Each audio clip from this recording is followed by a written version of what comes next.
السلام عليكم ورحمة الله تعالى وبركاته.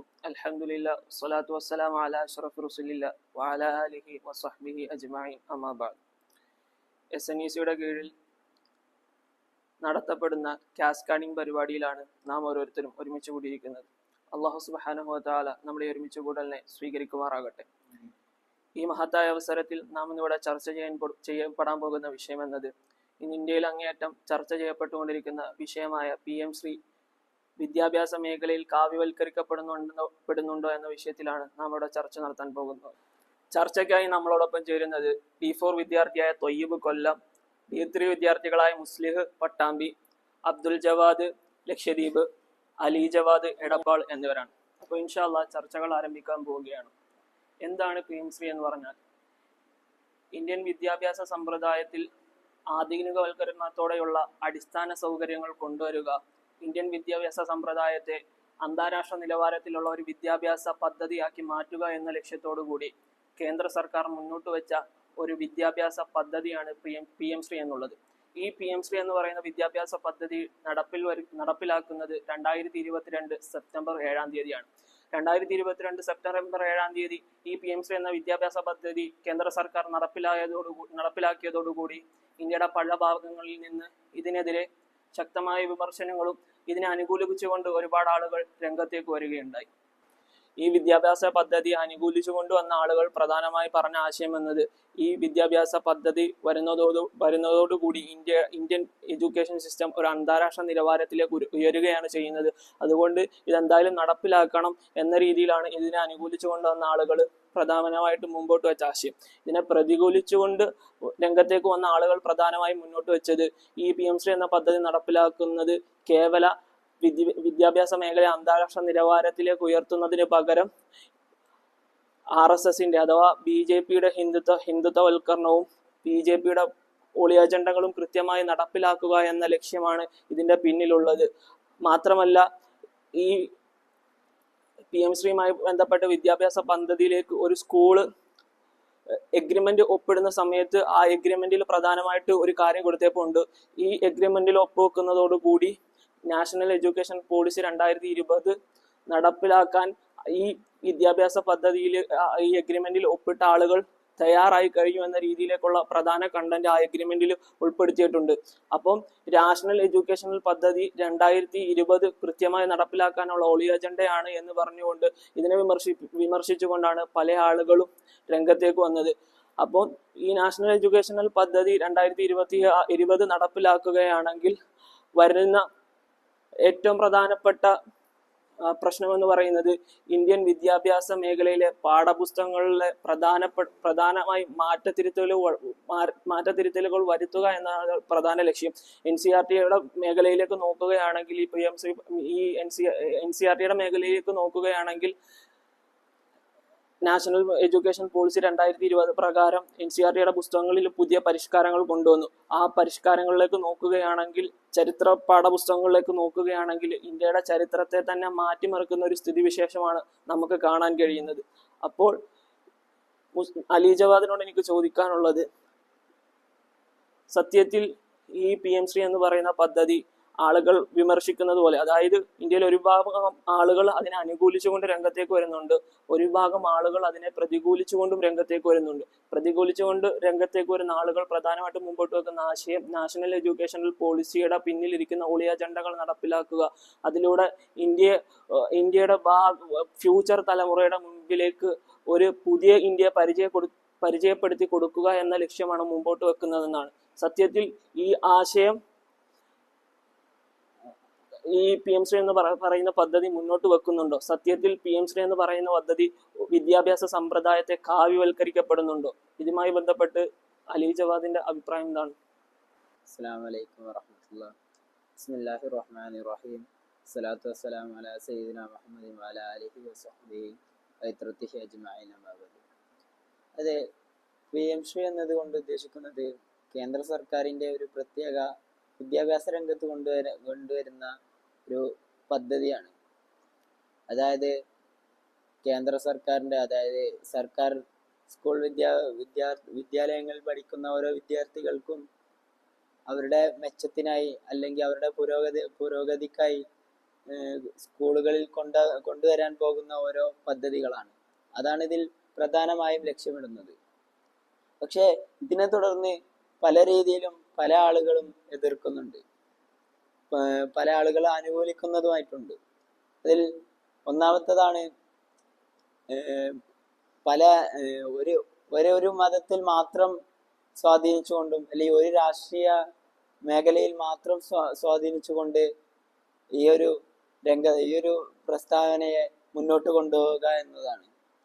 അതിനെ ശക്തമായി പല ആളുകളും എതിർക്കുന്നുണ്ട്. മറ്റൊന്ന് തമിഴ്നാട് പ്രധാനമായും എതിർക്കാനുള്ള കാരണം 3 ത്രിഭാഷാ പദ്ധതിയാണ്. അതായത് ത്രിഭാഷാ പദ്ധതി എന്നതുകൊണ്ട് ഉദ്ദേശിക്കുന്നത് ഇന്ത്യയിലെ തന്നെ 2 ലാംഗ്വേജുകൾ നമ്മൾ പഠിക്കണം എന്നതാണ്. അത് മാത്രമല്ല മറ്റ് ഇന്റർനാഷണൽ ലാംഗ്വേജുകൾ ഇതിൽ ഉൾപ്പെടുന്നില്ല എന്നതാണ്. നാം പൊതുവെ ഇംഗ്ലീഷ് ഭാഷയെ പ്രാധാന്യം കൊടുക്കുന്നതാണ്. ഇത് കാരണം നമുക്ക് ഇംഗ്ലീഷ് ലാംഗ്വേജിനെ കൂടുതൽ ഉന്നയിക്കാനോ പ്രാധാന്യം നൽകാനോ കഴിയുകയില്ല എന്നതാണ്. അപ്പോൾ ഇതൊക്കെയാണ് വിദ്യാഭ്യാസ രംഗത്തിലെ കാവ്യവൽക്കരണം എന്നതുകൊണ്ട് ഉദ്ദേശിക്കുന്നത്. അതുപോലെ തന്നെ ഒരു മതത്തെ മാത്രം ഒരു മതത്തെ മാത്രം സ്വാധീനിച്ചുകൊണ്ട് ഈ ഒരു പ്രവർത്തനത്തെ നമ്മൾ അംഗീകരിക്കുകയാണെങ്കിൽ അവിടെ സംഭവിക്കാൻ പോകുന്നത് ഒരു മതത്തെ മാത്രം ആസ്പദമാക്കിയുള്ള ചരിത്രങ്ങളോ മറ്റു കാര്യങ്ങളോ മാത്രമായിരിക്കും പാഠപുസ്തകത്തിൽ ഉണ്ടാവുക എന്നതാണ്. അതുകൊണ്ട് തന്നെ ചരിത്രം പണ്ട് നമ്മുടെ ഈ ചരിത്രകാരന്മാരുടെ പല ചരിത്ര സ്വാധീനങ്ങളും അവരുടെ പല നവോത്ഥാന നായാട്ടുകളുമെല്ലാം നമ്മുടെ ചരിത്ര പാഠപുസ്തകങ്ങളിൽ നിന്ന് എടുത്തു കളയുമെന്നതാണ്. ഇത് കാരണം തന്നെ പുതിയ വരുന്ന തലമുറകൾക്ക് അവരുടെ ചരിത്രം പൂർണ്ണമായി മനസ്സിലാക്കാൻ കഴിയില്ല എന്നതും കൂടിയാണ്. ഏതായാലും ഈ വിഷയത്തിൽ പല ആളുകൾക്കും പല അഭിപ്രായങ്ങളുണ്ടാവും. എന്തായാലും എല്ലാ ആളുകളും അംഗീകരിക്കുന്ന ഒരു കാര്യമാണ് വിദ്യാഭ്യാസം ഒരു കുട്ടിക്ക് നല്ല മനുഷ്യനാകണം, ഒരു കുട്ടിയെ നല്ല മനുഷ്യനാക്കണം എന്നതാണ്. അതായത് അത് മറ്റു മതങ്ങളെ സ്വാധീനിച്ചുകൊണ്ടോ അല്ലെങ്കിൽ മറ്റ് രാഷ്ട്രീയ പാർട്ടികളെ സ്വാധീനിച്ചുകൊണ്ടോ അല്ല. സത്യം, ശാസ്ത്രം, സമത്വം, അതുപോലെ ഭരണഘടനയുടെ മൂല്യങ്ങൾ എന്നിവയുടെ അടിസ്ഥാനത്തിലായിരിക്കണം എന്നത് കൂടിയാണ്. ഇന്ത്യയിലെ തന്നെ ഏറ്റവും വലിയ സാക്ഷരതയുള്ള സംസ്ഥാനമാണ് കേരളം എന്നത്. കേന്ദ്ര സർക്കാർ ഒരു പദ്ധതി നടപ്പിലാക്കുമ്പോൾ അത് കൃത്യമായി പഠിച്ചിട്ട് അത് ഏറ്റവും അനുയോജ്യമായതാണോ അല്ലയോ എന്ന് പഠനം നടത്തിയതിനു ശേഷമാണ് കേരളത്തിൽ ആ പദ്ധതി അംഗീകരിക്കുക തന്നെ ചെയ്യുന്നത്. PM-ശ്രീ എന്ന് പറയുന്ന പദ്ധതി നടപ്പിലാക്കിയപ്പോൾ അത് തന്നെയാണ് കേരളത്തിൽ ഉണ്ടായത്. അഥവാ കേരളത്തിന്റെ മുഖ്യമന്ത്രി അടക്കമുള്ള ആളുകൾ അതിനെ ശക്തമായി എതിർക്കുകയുണ്ടായി. എന്നാൽ പിന്നീട് ആ PM-ശ്രീ എന്ന പദ്ധതിയെ രഹസ്യമായി ഒപ്പുവെക്കുന്ന ഒരവസ്ഥയാണ് കേരളത്തിൽ നിന്ന് നമുക്ക് കാണാൻ കഴിഞ്ഞത്. എന്തുകൊണ്ടാണ് ആ പദ്ധതി ആദ്യമേ വിമർശിക്കുകയും പിന്നീട് രഹസ്യമായി ആ പദ്ധതിയെ ഒപ്പുവെക്കുകയും ചെയ്യുന്നത് കേരളത്തിൽ നിന്ന് നമുക്ക് കാണാൻ കഴിഞ്ഞത്? ഇതുമായി താങ്കളുടെ ഒപ്പീനിയൻ എന്താണ്? താങ്കളുടെ അഭിപ്രായം എന്താണ്? അസ്സലാമു അലൈക്കും വറഹ്മത്തുള്ളാഹി തആല വബറകാതുഹു. കേന്ദ്ര ഗവൺമെന്റിന്റെ പുതിയ നയമായ PM-ശ്രീ ഇവിടെ നിയമമായി വന്നപ്പോൾ തന്നെ അതിനെ ശക്തമായ രീതിയിൽ എതിർത്ത് നിന്ന സംസ്ഥാനങ്ങളിൽപ്പെട്ട ഒരു സംസ്ഥാനമാണ് കേരളം എന്ന് പറയുന്നത്. കേരളം ഈ വിഷയത്തിൽ 3 വർഷം ഇതിനെ എതിർത്ത് നിന്നെങ്കിലും പിന്നീട് ആ വിഷയത്തെ ഒപ്പിട്ട് അംഗീകരിക്കുകയാണ് ഉണ്ടായത്. അതിനെ നമ്മൾ വിശദമായി ചർച്ച ചെയ്യുമ്പോൾ നമുക്ക് കാണാൻ സാധിക്കുന്ന ചില ഞെട്ടിക്കുന്ന സത്യങ്ങളുണ്ട്. ഒന്നാമത്, ഈ വിഷയത്തെ എന്തുകൊണ്ട് എതിർത്തു എന്ന് നോക്കുകയാണെങ്കിൽ, ഈ PM-ശ്രീ എന്ന വിഷയം, ഈ പദ്ധതി എന്നത് NEP നാഷണൽ എഡ്യൂക്കേഷൻ പോളിസി എന്ന ആ പോളിസി പ്രകാരം ഇന്ത്യയില് 2020 NEP പ്രകാരം ഇന്ത്യയിൽ നടപ്പിലാക്കാൻ ഉദ്ദേശിക്കുന്ന പുതിയ പദ്ധതികൾ, പുതിയ തരത്തിലുള്ള ഇപ്പോഴത്തെ കേന്ദ്ര സർക്കാരിന്റെ RSS അജണ്ടകൾ, അതേപോലെ അങ്ങനത്തെ അതുമായി ബന്ധപ്പെട്ട കാര്യങ്ങളെ ഇന്ത്യയിലെ സമൂഹത്തിലേക്ക് അടിച്ചമർത്താനുള്ള പുതിയൊരു തന്ത്രമാണ് ഈ PM-ശ്രീ എന്നതുകൊണ്ട് ഉദ്ദേശിക്കുന്നത്. അതുകൊണ്ട് തന്നെയാണ് അതൊക്കെ മുൻനിർത്തിക്കൊണ്ടാണ് ഇന്ന് ഈ കേരളം പോലെയുള്ള മറ്റ് സംസ്ഥാനങ്ങൾ ഇതിനെ എതിർക്കുന്നത്. ഒന്നാമതായി ഇതിൽ പറയുന്ന കാരണം എന്ന് പറയുന്നത് ഭാഷയാണ്. ഈ രീതിയിൽ ഇത് ഇവിടെ ഇന്ത്യയിലൊട്ടാകെ ഹിന്ദി ഭാഷ അടിച്ചേൽപ്പിക്കാനുള്ള ഒരു തന്ത്രമാണെന്നാണ് സർക്കാർ ഇവിടെ ഉന്നയിച്ചിരിക്കുന്ന വാദം. ഇതിനെ തള്ളിക്കളയാൻ വേണ്ടിയിട്ട് ഉന്നയിക്കുന്ന ആദ്യത്തെ വാദം ഇത് തന്നെയാണ്. ഏകദേശം ഇത് തമിഴ്നാട് എടുത്തു നോക്കിയാലും ഏകദേശം ഈ വിഷയവുമായി ബന്ധപ്പെട്ട് തന്നെയാണ് അവർ ശക്തമായിട്ട് NEP-യെ എതിർക്കുന്നത്. അങ്ങനെ ഈ NEP-യുടെ ഈ പ്രശ്നം നിലനിൽക്കെ തന്നെ അതിന്റെ ഒരു പുതിയ വേർഷനായിട്ടാണ് PM ശ്രീ എന്ന ഈ പുതിയ പദ്ധതി നിലവിൽ വരുന്നത്. അതുപോലെ ഇതിനെ വിമർശിക്കുന്ന മറ്റൊരു കാരണമാണ് ഇത് വിദ്യാർത്ഥികൾക്കിടയിലുള്ള വർഗീയത വളർത്തുന്നു എന്നത്. അതുപോലെ വിദ്യാഭ്യാസ മേഖലയിൽ നടത്തുന്ന കച്ചവടത്തെ ഇത് പ്രോത്സാഹിപ്പിക്കും എന്നുള്ള തരത്തിലൊക്കെയുള്ള വിമർശനങ്ങളാണ് ഇതിനെ എതിർക്കാനുള്ള മെയിൻ കാരണങ്ങളായിട്ട് പറയുന്നത്. ഇനി ഇതിനെ അംഗീകരിക്കാനുള്ള കാരണം, പിന്നീട് 3 വർഷങ്ങൾക്ക് ശേഷം ഇതിനെ ഒപ്പുവെക്കാനുള്ള കാരണത്തെ അവർ വ്യാഖ്യാനിക്കുന്നത് എന്താന്ന് വെച്ചാല്, ഈ PM ശ്രീ ഒപ്പുവെക്കാത്തത്, ഇതിനെ എതിർപ്പ് പ്രകടിപ്പിക്കുന്നത് മൂലം അവർക്ക് ബാക്കി കിട്ടാനുള്ള സമഗ്ര ശിക്ഷ അഭിയാൻ പോലുള്ള തരത്തിലുള്ള ഫണ്ടിങ്ങൾ, അതിൽ നിന്ന് കിട്ടുന്ന ഫണ്ടിങ്ങളൊക്കെ തടഞ്ഞു വെക്കുന്നു എന്നതാണ് പ്രധാനമായിട്ടും ഒരു കാരണമായിട്ട് പറയുന്നത്. ഇതിനെ എതിർക്കുന്നു, ഈ PM ശ്രീയെ എതിർക്കുന്നു, ഇതിൽ ഒപ്പുവെക്കുന്നില്ല എന്ന കാരണം പറഞ്ഞുകൊണ്ട് കേന്ദ്ര സർക്കാർ ഈ കഴിഞ്ഞ അധ്യയന വർഷം, അതായത് 2025-26 അധ്യയന വർഷത്തില് 456 കോടി രൂപയാണ് തടഞ്ഞു വെച്ചിരിക്കുന്നത്. അതുപോലെ മുൻകാലങ്ങളിലെ കണക്കുകൾ എടുത്ത് നോക്കിയാൽ കാണാം, 2024-25 കാലയളവിൽ 513 കോടിയും 2023-24 188 കോടി രൂപയുമാണ് നിലവില് ഈ കേന്ദ്ര സർക്കാർ കേരള സർക്കാരിന് തരാതെ തടഞ്ഞു വെച്ചിരിക്കുന്നത്. ഏകദേശം 1158 കോടിയോളം രൂപ ഈ രീതിയിൽ കേന്ദ്ര സർക്കാരിൽ നിന്ന് കേരള സർക്കാരിന് സമഗ്ര ശിക്ഷാ അഭിയാൻ അതുപോലെയുള്ള പദ്ധതികളിലൂടെ ലഭിക്കേണ്ടതാണ്.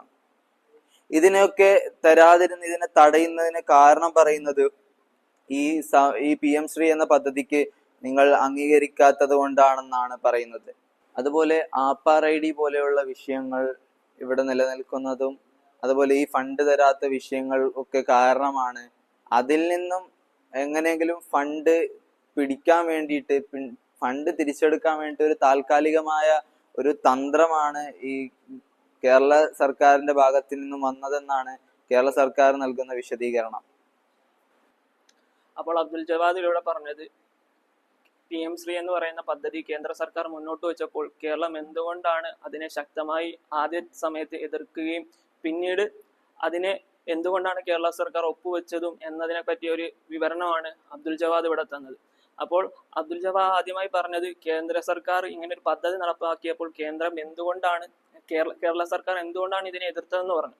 അതിൽ പ്രധാന കാരണമായിട്ട് പറഞ്ഞത് നാഷണൽ എഡ്യൂക്കേഷണൽ പോളിസി 2020 ഇതിന്റെ പിന്നിലൂടെ കൃത്യമായി നടപ്പാക്കാനുള്ള അജണ്ടയാണ് കേന്ദ്ര സർക്കാരിനുള്ളത് എന്നാണ് കേരള സർക്കാർ ഇതിനെ ആദ്യമായി എതിർക്കാനുള്ള പ്രധാന കാരണമായിട്ട് ജവാദ് പറഞ്ഞത്. അപ്പോൾ മുസ്ലിഹിനോട് എനിക്ക് ചോദിക്കാനുള്ളത്, എന്തുകൊണ്ടാണ് NEP നാഷണൽ എഡ്യൂക്കേഷണൽ പോളിസി കേന്ദ്ര സർക്കാർ കൊണ്ടുവന്ന ആ പദ്ധതി ഇതിലൂടെ നടപ്പിലാക്കുന്നത് കൊണ്ട് എന്തുകൊണ്ടാണ് ഇതിനെ കേരള സർക്കാർ പോലെയുള്ള തമിഴ്നാട്, വെസ്റ്റ് ബംഗാൾ പോലെയുള്ള സംസ്ഥാനങ്ങൾ ഇതിനെ ശക്തമായിട്ട് എതിർക്കുന്നുണ്ട്? അതായത് നാഷണൽ എഡ്യൂക്കേഷണൽ പോളിസിയെ ശക്തമായി എതിർപ്പ് പ്രകടിപ്പിച്ചുകൊണ്ടാണ് ഈ PM ശ്രീ എന്ന് പറയുന്ന വിദ്യാഭ്യാസ പദ്ധതി ഇന്ത്യയിൽ നടപ്പാക്കുന്നതിന് അല്ലെങ്കിൽ മറ്റ് സംസ്ഥാനങ്ങളിൽ നടപ്പാക്കുന്നതിന് ശക്തമായി എതിർക്കപ്പെടാനുള്ള കാരണം എന്തുകൊണ്ടായിരിക്കാം? NEP അതായത് നാഷണൽ എഡ്യൂക്കേഷണൽ പോളിസിയെ ഒരുപാട് സംസ്ഥാനങ്ങളിലെ ആളുകൾ ഇതിനെ അനുകൂലിക്കുന്നെങ്കിലും പ്രതിപക്ഷത്തുള്ള, അതായത് നിലവിൽ കേന്ദ്ര സർക്കാരിന്റെ പ്രതിപക്ഷത്തുള്ള ഒരുപാട് സംസ്ഥാനങ്ങൾ ഇതിനെ ശക്തമായി എതിർക്കുന്നുണ്ട്. എന്തുകൊണ്ടായിരിക്കും ഈ നാഷണൽ എഡ്യൂക്കേഷണൽ പോളിസിയെ പ്രതിപക്ഷത്തുള്ള ഇത്തരം സർക്കാരുകൾ ശക്തമായി എതിർക്കപ്പെടാനുള്ള കാരണം എന്തായിരിക്കും? അതിനെക്കുറിച്ച് മുസ്ലിം ഒരു വിശദീകരണം തന്നാലും. അസ്സലാമു അലൈക്കും വറഹ്മത്തുള്ളാഹി വബറകാത്ത്. അപ്പോ ഈ പറഞ്ഞതുപോലെ തന്നെ ഈ PM ശ്രീ നടപ്പിലാക്കുന്നതിലൂടെ കേന്ദ്ര ഗവൺമെന്റ് പല ലക്ഷ്യങ്ങൾ മുന്നോട്ട് വെക്കുന്നുണ്ട്. അതിൽ കേന്ദ്ര ഗവൺമെന്റ് മുന്നോട്ട് വെക്കുന്ന പ്രധാനപ്പെട്ട അവരുടെ ഉപാധികളിൽ ഒരു ഉപാധിയാണ് NEP ഓരോ സംസ്ഥാനത്തും നടപ്പിലാക്കണം എന്നുള്ളത്. ഇപ്പോൾ തമിഴ്നാട് അതേപോലെ തന്നെ പശ്ചിമ ബംഗാള്, കേരളം എന്നീ സംസ്ഥാനങ്ങളാണ് ഇതിൽ നിന്ന് വിട്ടുനിന്നിരുന്നത്. അവർക്ക് തമിഴ്നാടിന് അവരുടെ ത്രിഭാഷാപരമായ അവരുടെ സാമൂഹിക സാഹചര്യങ്ങൾ വിലയിരുത്തി അവർക്ക് അവരുടേതായ പ്രശ്നങ്ങൾ അവർ പറഞ്ഞു. അതേപോലെ അവർക്കുണ്ട്. അതേപോലെ തന്നെ നമ്മുടെ പശ്ചിമ ബംഗാളില് അവരുടെ നമ്മുടെ കേന്ദ്ര ഗവൺമെന്റിന്റെ അധികാരങ്ങൾ സംസ്ഥാനത്തിലേക്ക് കൊണ്ടുവരാനുള്ള അവരുടെ പദ്ധതിയുടെ ഭാഗമായാണ് എന്ന് അവിടുത്തെ മുൻ പശ്ചിമ ബംഗാൾ മുഖ്യമന്ത്രിയായ മമതാ ബാനർജി ആരോപിക്കുകയുണ്ടായി. അതേപോലെ തന്നെ ഓരോ സംസ്ഥാനങ്ങൾ ഓരോ രീതിയിലുള്ള പ്രശ്നങ്ങൾ ഉന്നയിക്കുന്നു. എന്നാൽ കേരളത്തിലേക്ക് വരികയാണെങ്കിൽ കേരള സമൂഹത്തിന് വ്യത്യസ്തമായിട്ടാണ് പല ഇന്ത്യയിൽ തന്നെ വ്യത്യസ്തമായ ഒരു സമൂഹമാണ് കേരളത്തിലെ സംസ്ഥാനങ്ങൾ. ജനാധിപത്യ മൂല്യങ്ങൾക്കും ജനാധിപത്യ പ്രവർത്തനങ്ങൾക്കും വലിയ മൂല്യങ്ങളും പ്രാധാന്യവും കൽപ്പിക്കുന്ന ഒരു സമൂഹമാണ്, സെക്യുലർ സമൂഹമാണ് കേരളത്തിൽ ജീവിക്കുന്നത്. ഇത്തരത്തിലുള്ള ജനങ്ങൾ ജീവിക്കുന്ന കേരളം എന്ന ഈ സംസ്ഥാനത്ത് ഇത് നടപ്പിലാക്കുമ്പോൾ ഉണ്ടാകുന്ന ഭവിഷ്യത്ത് നാം ഓരോരുത്തരും വളരെ ഗൗരവമായി ചിന്തിക്കേണ്ടതുണ്ട്. NEP അഥവാ നാഷണൽ എഡ്യൂക്കേഷൻ പോളിസി നിരന്തരം സംഘപരിവാർ അജണ്ടകൾ ഈ പാഠ്യപദ്ധതിയിലൂടെ കേന്ദ്ര വിദ്യാഭ്യാസ പദ്ധതികളിലൂടെ നിരന്തരം കടത്തിവിടുന്നുണ്ട് എന്ന ആക്ഷേപം നമ്മുടെ ആധുനിക സാഹചര്യത്തിൽ നടന്നുകൊണ്ടിരിക്കുകയാണ്. അത്തരത്തിലുള്ളൊരു ആക്ഷേപം NEPക്കെതിരെ ഉയരുന്നുണ്ട്. അപ്പോ ഈ സാഹചര്യവും ഈ പാഠ്യപദ്ധതിക്കെതിരെ ഇത്തരത്തിലുള്ള വിമർശനങ്ങൾ ഉയരുകയും ചെയ്യുന്ന സാഹചര്യത്തിൽ നമ്മുടെ കേരളം പോലുള്ള സംസ്ഥാനത്ത് അത് നടപ്പിലാക്കുമ്പോൾ അതിൻ്റെതായ ഭവിഷ്യത്തുകൾ നാം ഓരോരുത്തരും അനുഭവിക്കേണ്ടതുണ്ട്. എന്തൊക്കെയാണ് ഈ കാവ്യവൽക്കരണവുമായി ബന്ധപ്പെട്ട വിവാദങ്ങൾ ഈ NEPയിൽ ഉണ്ടാകുന്നത് എന്ന് നാം നോക്കുകയാണെങ്കിൽ പ്രധാനപ്പെട്ട പല മാറ്റങ്ങളും കേന്ദ്ര വിദ്യാഭ്യാസ പദ്ധതിയിൽ ഈ കാലയളവിൽ വരുത്തിയിട്ടുണ്ട്. അതിലെ പ്രധാനപ്പെട്ട ഒന്നാണ് ഗുജറാത്ത് പരാമർശവുമായി ബന്ധപ്പെട്ട കാര്യങ്ങൾ ഒഴിവാക്കുക. അതേപോലെ തന്നെ ബാബരി മസ്ജിദ് അതിന്റെ തകർച്ചയുമായി ബന്ധപ്പെട്ട കാര്യങ്ങൾ ഒഴിവാക്കിയിട്ടുണ്ട്. അതേപോലെ തന്നെ നമ്മുടെ മഹാത്മാഗാന്ധിയുടെ കൊലപാതകവുമായി ബന്ധപ്പെട്ട കാര്യങ്ങൾ, അതേപോലെ തന്നെ അദ്ദേഹത്തിന്റെ ഘാതകനായിരുന്ന ഗോഡ്സെയെ മഹത്വവൽക്കരിച്ചുള്ള ദേശീയവാദിയാക്കിയുള്ള പല പാഠങ്ങളും ഈ പാഠ്യപദ്ധതിയിൽ ഉൾപ്പെടുത്തിയതായി നമുക്ക് കാണാൻ കഴിയും. അതേപോലെ തന്നെ നമ്മുടെ ഇന്ത്യയുടെ പ്രഥമ വിദ്യാഭ്യാസ മന്ത്രിയായിരുന്ന അബുൽ കലാം ആസാദിന്റെ പരാമർശങ്ങൾ ഈ പാഠ്യപദ്ധതിയിൽ നിന്ന് ഒഴിവാക്കിയിട്ടുണ്ട്. അതേപോലെ നമ്മുടെ വൈവിധ്യങ്ങളെ ഉൾക്കൊള്ളുന്ന ജനാധിപത്യ മൂല്യങ്ങൾക്ക് പ്രാധാന്യം നൽകുന്ന പല പാഠകങ്ങളും അതേപോലെ തന്നെ പല ഭാഗങ്ങളും ഒഴിവാക്കിയതായി നമുക്ക് കാണാൻ കഴിയും. അതേപോലെ നമ്മുടെ ഇന്ത്യയിൽ നിലനിന്നിരുന്ന ജാതി വ്യവസ്ഥയെക്കുറിച്ച്, തൊട്ടുകൂടായ്മയെക്കുറിച്ച്, വർണ്ണ വ്യവസ്ഥയെക്കുറിച്ച്, അതിന്റെ ആധുനിക കാലഘട്ടത്ത് എങ്ങനെയാണ് അത് നിലനിൽക്കുന്നത് എന്നും അതേപോലെ തന്നെ മുമ്പ് എങ്ങനെയായി ഉണ്ടായിരുന്നു എന്നതിനെ കുറിച്ചും വിദ്യാർത്ഥികൾക്ക് ബോധവൽക്കരിക്കാനുള്ള പല പാഠത്തിന്റെ ഭാഗങ്ങളും നീക്കം ചെയ്ത് RSSന്റെ അജണ്ടകൾ കടത്തിക്കൂട്ടാൻ വേണ്ടി മനഃപൂർവ്വം ആ പാഠപദ്ധതിയിലൂടെ ശ്രമിച്ചതായി നമുക്ക് കാണാൻ കഴിയും. അത്തരത്തിലുള്ള ഒരു പദ്ധതി നമ്മുടെ സെക്യുലറായി ചിന്തിക്കുന്ന ഒരു സമൂഹത്തിലേക്ക് കൊണ്ടുവന്ന് നടപ്പിലാക്കുമ്പോൾ ഉണ്ടാവുന്ന ഭവിഷ്യത്ത് നാം ഓരോരുത്തരും ചിന്തിക്കണം. അതുകൊണ്ട് തന്നെയാണ് സെക്യുലറായി ചിന്തിക്കുന്ന നമ്മുടെ ഈ സമൂഹത്തിൽ ഒരിക്കലും നമുക്ക് ഈ പദ്ധതി യോജിച്ചതല്ല എന്ന് നാം ഓരോരുത്തരും ഉറക്കെ പറയുന്നത്. ഈ പദ്ധതിയിൽ നിന്ന് നാം ഓരോരുത്തരും വിട്ടുനിൽക്കേണ്ടതുണ്ട്. അല്ലെങ്കിൽ നാം നമ്മുടെ അടുത്ത തലമുറക്ക് നൽകുന്ന ഏറ്റവും വലിയ ദുരന്തമായിരിക്കും എന്ന് നാം ഓരോരുത്തരും ഓർക്കേണ്ടതാണ്. പിന്നെ ഈ പദ്ധതിയിലൂടെ കേന്ദ്ര ഗവൺമെന്റ് പറയുന്നത് പല സ്കൂളുകളിൽ അടിസ്ഥാന സൗകര്യങ്ങൾ കൊണ്ടുവരാൻ വേണ്ടിയാണ് എന്നാണ്. എന്നാൽ നാം മനസ്സിലാക്കേണ്ടത് കേരള വിദ്യാഭ്യാസപരമായി വളരെ മുന്നോട്ട് നിൽക്കുന്ന സമൂഹമാണ്, വളരെ മുന്നോട്ട് നിൽക്കുന്ന ഒരു സംസ്ഥാനമാണ്. കേരളത്തിലെ ഓരോ സ്കൂളുകളും ഗവൺമെന്റ് സ്കൂളുകളും പരിശോധിച്ച് നോക്കുമ്പോൾ അടിസ്ഥാന സൗകര്യത്തിൽ വളരെ മുൻപന്തിയിലും അതേപോലെ തന്നെ മികച്ച രീതിയിൽ നിൽക്കുന്നതായി നമുക്ക് കാണാം. അതുകൊണ്ട് തന്നെ ഇത് നമുക്കൊരിക്കലും ഇതിന്റെ ആവശ്യകത നമുക്ക് വരുന്നില്ല. ഇത് ഉത്തരേന്ത്യൻ സംസ്ഥാനങ്ങളിൽ UP പോലുള്ള, ബീഹാർ പോലുള്ള, രാജസ്ഥാൻ പോലുള്ള മറ്റ് ഉത്തരേന്ത്യൻ സംസ്ഥാനങ്ങളിലാണ് ഇതിന്റെ ഏറ്റവും കൂടുതലുള്ള ആവശ്യകത വരുന്നത്. നമുക്കൊരിക്കലും ഇതിന്റെ അടിസ്ഥാന സൗകര്യങ്ങളുമായി ബന്ധപ്പെട്ട കാര്യങ്ങൾ വികസിപ്പിക്കുന്നതിനോ അതുമായി ബന്ധപ്പെട്ട ഒന്നിന്റെയും ആവശ്യം വരുന്നില്ല.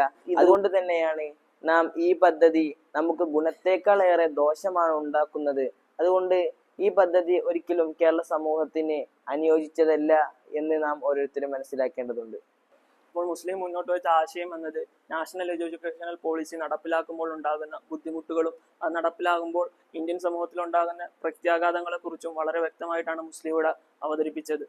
അപ്പോൾ ഇനി തൊയ്യിബിനോട് ചോദിക്കാനുള്ളത്, ഒരു വിദ്യാഭ്യാസ പദ്ധതിയെ നാം പരിശോധിക്കുമ്പോൾ സത്യത്തിൽ നാം അടിസ്ഥാന സൗകര്യങ്ങളിലേക്കാണോ അതോ വിദ്യാഭ്യാസ മൂല്യങ്ങളിലേക്കാണോ നാം വിലയിരുത്തേണ്ടത്? അൽഹംദുലില്ലാഹി റബ്ബിൽ ആലമീൻ അസ്സലാത്തു വസ്സലാമു അലാ അഷ്റഫിൽ മുർസലീൻ വഅലാ ആലിഹി വസഹ്ബിഹി അജ്മഈൻ അമ്മാ ബഅദ്. സ്വാലിഹ് ചോദിച്ചതുപോലെ ഒരു വിദ്യാഭ്യാസ പദ്ധതി രൂപീകരിക്കുമ്പോൾ ആ വിദ്യാഭ്യാസ പദ്ധതിയിലെ അടിസ്ഥാന സൗകര്യങ്ങൾക്കാണോ അല്ലെങ്കിൽ വിദ്യാഭ്യാസ മൂല്യങ്ങൾക്കാണോ പ്രാധാന്യം നൽകേണ്ടത് എന്നുള്ളത് നമ്മൾ ചർച്ച ചെയ്യുമ്പോൾ വിദ്യാഭ്യാസ മൂല്യങ്ങൾക്കാണ് പ്രാധാന്യം നൽകേണ്ടത് എന്ന് നാം മനസ്സിലാക്കണം. ഒരുപാട് അടിസ്ഥാന സൗകര്യങ്ങൾ ഉണ്ടായിട്ട് കൂടിയും ഇന്നും പല ആളുകളും അല്ലെങ്കിൽ പല വിദ്യാർത്ഥികളും ആ വിദ്യാഭ്യാസ പദ്ധതിയിൽ നിന്ന് പഠിച്ചിറങ്ങിയതിന് ശേഷം ഒരു മേഖലകളിലും അല്ലെങ്കിൽ സമൂഹത്തിന് മുന്നിൽ ഒരു നല്ല വിദ്യാർത്ഥിയായി ജീവിക്കാൻ കഴിയുന്നില്ല എന്നുള്ളതാണ് യാഥാർത്ഥ്യം. അതുമാത്രമല്ല, ഇന്നുള്ള ഈ കാലത്ത് ഒട്ടുമിക്ക സ്കൂളുകളിലും അല്ലെങ്കിൽ ഒട്ടുമിക്ക വിദ്യാലയങ്ങളിലും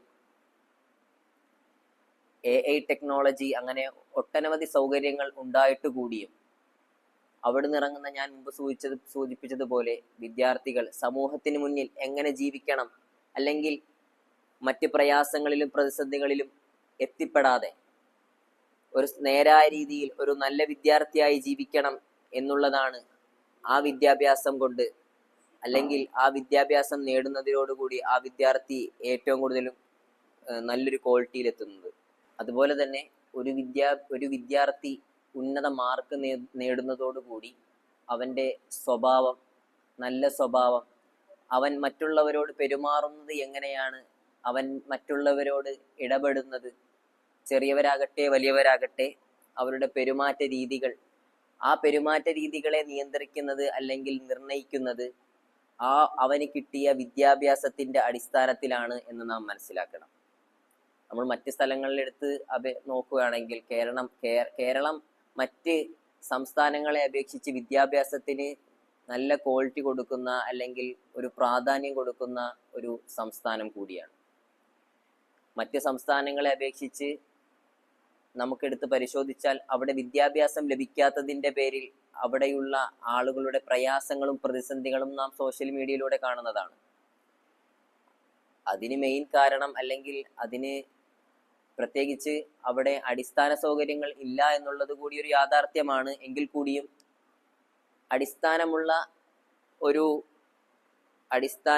ഒരു സ്കൂളുകൾ അല്ലെങ്കിൽ ഒരു നാടുകൾ ഉണ്ടായിട്ട് കൂടിയും അവിടെ വിദ്യാർത്ഥികൾക്ക് മുമ്പ് പറഞ്ഞതായ സ്വഭാവശുദ്ധി അങ്ങനെയുള്ള കാര്യങ്ങൾ ലഭിക്കുന്നില്ല എങ്കിൽ, അല്ലെങ്കിൽ അവിടുന്ന് പഠിച്ചിറങ്ങുന്ന വിദ്യാർത്ഥികൾ അങ്ങനെയുള്ള ആളുകളല്ല എങ്കിൽ ആ വിദ്യാഭ്യാസത്തിന്റെ ഏറ്റവും വലിയ ഒരു ഫാൾട്ടാണ് അല്ലെങ്കിൽ ഒരു പിഴവാണ് എന്ന് നാം മനസ്സിലാക്കേണ്ടതായിട്ടുണ്ട്. അപ്പോൾ ചുരുക്കി പറയാനുള്ളത് അടിസ്ഥാന സൗകര്യങ്ങളല്ല ഒരു വിദ്യാർത്ഥിയെ നല്ല വിദ്യാർത്ഥി എന്നുള്ളത് ആക്കുന്നത്. നമ്മളത് മനസ്സിലാക്കണം. അടിസ്ഥാന സൗകര്യങ്ങൾ കാരണം പണ്ടുള്ള ആളുകൾക്ക് അടിസ്ഥാന സൗകര്യങ്ങൾ കിട്ടിയല്ല അവർ ജീവിച്ചിരുന്നത്. അങ്ങനെ അടിസ്ഥാന സൗകര്യങ്ങൾ കിട്ടാതെ അവർ കഷ്ടതയിലും അവര് വീട്ടിലെ പ്രയാസങ്ങളും മറ്റ് പ്രയാസങ്ങളിലൂടെ അവർ ജീവിച്ചു. അവര് നല്ല രീതിയിലുള്ള വിദ്യാഭ്യാസങ്ങൾ അല്ലെങ്കിൽ നല്ല രീതിയിലുള്ള അവരുടെ നല്ല രീതിയിൽ വിദ്യ അഭ്യസിക്കാൻ അവർക്ക് സാധിച്ചു എന്നുള്ളതാണ്. എന്നാൽ ഞാൻ നേരത്തെ പറഞ്ഞു, ഒന്നും കൂടി അടിവരയിടുന്നു, ഇന്ന് ഒരുപാട് അടിസ്ഥാന സൗകര്യങ്ങൾ ഉണ്ടായത് കൊണ്ട് മാത്രം ഒരു വിദ്യാർത്ഥി യഥാർത്ഥ വിദ്യാർത്ഥിയാവണമെന്നില്ല. ആ വിദ്യാഭ്യാസത്തിൽ കൊടുക്കുന്ന ക്വാളിറ്റി ആ വിദ്യാർത്ഥിക്ക് എത്രത്തോളം ആ വിദ്യാർത്ഥിക്ക് ആ വിദ്യാഭ്യാസം ഒരു ക്വാളിറ്റി അല്ലെങ്കിൽ നല്ല വിദ്യാഭ്യാസം നൽകുന്നുണ്ടോ അതനുസരിച്ചായിരിക്കും മറ്റുള്ളവരോടാകട്ടെ ഞാൻ നേരത്തെ പറഞ്ഞതുപോലെ എല്ലാവരോടും പെരുമാറുന്നതിലും ജീവിതത്തിൽ ദൈനംദിനം ചെയ്യുന്ന കാര്യങ്ങൾക്ക് ഉൾപ്പെടെ ഒരു വിദ്യാഭ്യാസ പദ്ധതി അല്ലെങ്കിൽ ഒരു വിദ്യാർത്ഥി ആ ഒരു വിദ്യാലയത്തിൽ നിന്നും അവന്റെ ജീവിതത്തിൽ ചെയ്യേണ്ട കാര്യങ്ങൾ ഉൾപ്പെടെ കരസ്ഥമാക്കുന്നുണ്ട്, ദൈനംദിനം ചെയ്യുന്ന കാര്യങ്ങൾ കരസ്ഥമാക്കുന്നുണ്ട് എന്ന് നാം മനസ്സിലാക്കണം. അപ്പോൾ ഈ ഒരു കാര്യങ്ങളാണ് എനിക്ക് നിങ്ങൾ ചോദിച്ച ചോദ്യങ്ങൾക്ക് മറുപടിയായിട്ട് നൽകാനുള്ളത്. ഇപ്പോൾ തൊയ്യിബ് മുന്നോട്ട് വെച്ചത് ഒരു വിദ്യാഭ്യാസ പദ്ധതിയെ നാം വിലയിരുത്തുമ്പോൾ അതിന്റെ അടിസ്ഥാന സൗകര്യങ്ങൾക്കാണോ നാം മുൻഗണന നൽകേണ്ടത്, അതോ വിദ്യാഭ്യാസ മൂല്യങ്ങൾക്കാണോ മുൻഗണന നൽകേണ്ടത് എന്നതിനെ കുറിച്ചുള്ള നല്ലൊരു വിശദീകരണമാണ് തൊയ്യിബ് തന്നിരിക്കുന്നത്. അപ്പൊ നാം കുറെ നേരമായി PMC എന്ന വിദ്യാഭ്യാസ പദ്ധതിയെ കുറിച്ച് നാം ചർച്ച ചെയ്യാൻ തുടങ്ങി. അതിന്റെ വിവിധ ഭാഗങ്ങൾ ചർച്ച ചെയ്തു. ഇവിടെ ചർച്ച ചെയ്യുന്നതിൻ്റെ മുഴുവൻ ആകത്തുക എന്നത് PMC എന്ന വിദ്യാഭ്യാസ പദ്ധതി എന്ന നിലയിൽ നോക്കുമ്പോൾ അത് ഇന്ത്യയിൽ നടപ്പാക്കേണ്ട ഒരു വളരെ ക്രിയാത്മകമായിട്ടുള്ള പദ്ധതിയാണ്. കാരണം എന്ന് വെച്ചാൽ ആ ഒരു പദ്ധതി കൊണ്ടുവരുന്നതിലൂടെ അന്താരാഷ്ട്ര നിലവാരത്തിലേക്കാണ് ഇന്ത്യൻ വിദ്യാഭ്യാസ സമ്പ്രദായം പോകുന്നത്. പിന്നെ എന്തുകൊണ്ടാണ് ഈ PMC എന്ന് പറയുന്ന പദ്ധതിയെ എതിർക്കപ്പെടുന്നത്? അതിന്റെ പിന്നിൽ കേന്ദ്ര സർക്കാർ നടപ്പിലാക്കാൻ പോകുന്ന ഒളിയ അജണ്ടകൾ കൊണ്ടാണ് PMC എന്ന് പറയുന്ന വിദ്യാഭ്യാസ സമ്പ്രദായത്തെ ആളുകൾ ശക്തമായിട്ട് എതിർക്കപ്പെടാനുള്ള പ്രധാന കാരണം എന്നത്. അതിനെ പദ്ധതി എന്ന നിലയിൽ നോക്കുമ്പോൾ നമുക്ക് അംഗീകരിക്കാൻ പറ്റുന്ന പദ്ധതിയാണ്. പക്ഷെ അതിന്റെ പിന്നാമ്പുറങ്ങളിലേക്ക് പോകുമ്പോൾ, കേന്ദ്ര സർക്കാർ ഒളിപ്പിച്ചു വച്ചിരിക്കുന്ന അജണ്ടകളിലേക്ക് പോകുമ്പോഴാണ് എന്തിനെ എതിർക്കപ്പെടേണ്ടി വരുന്നത്?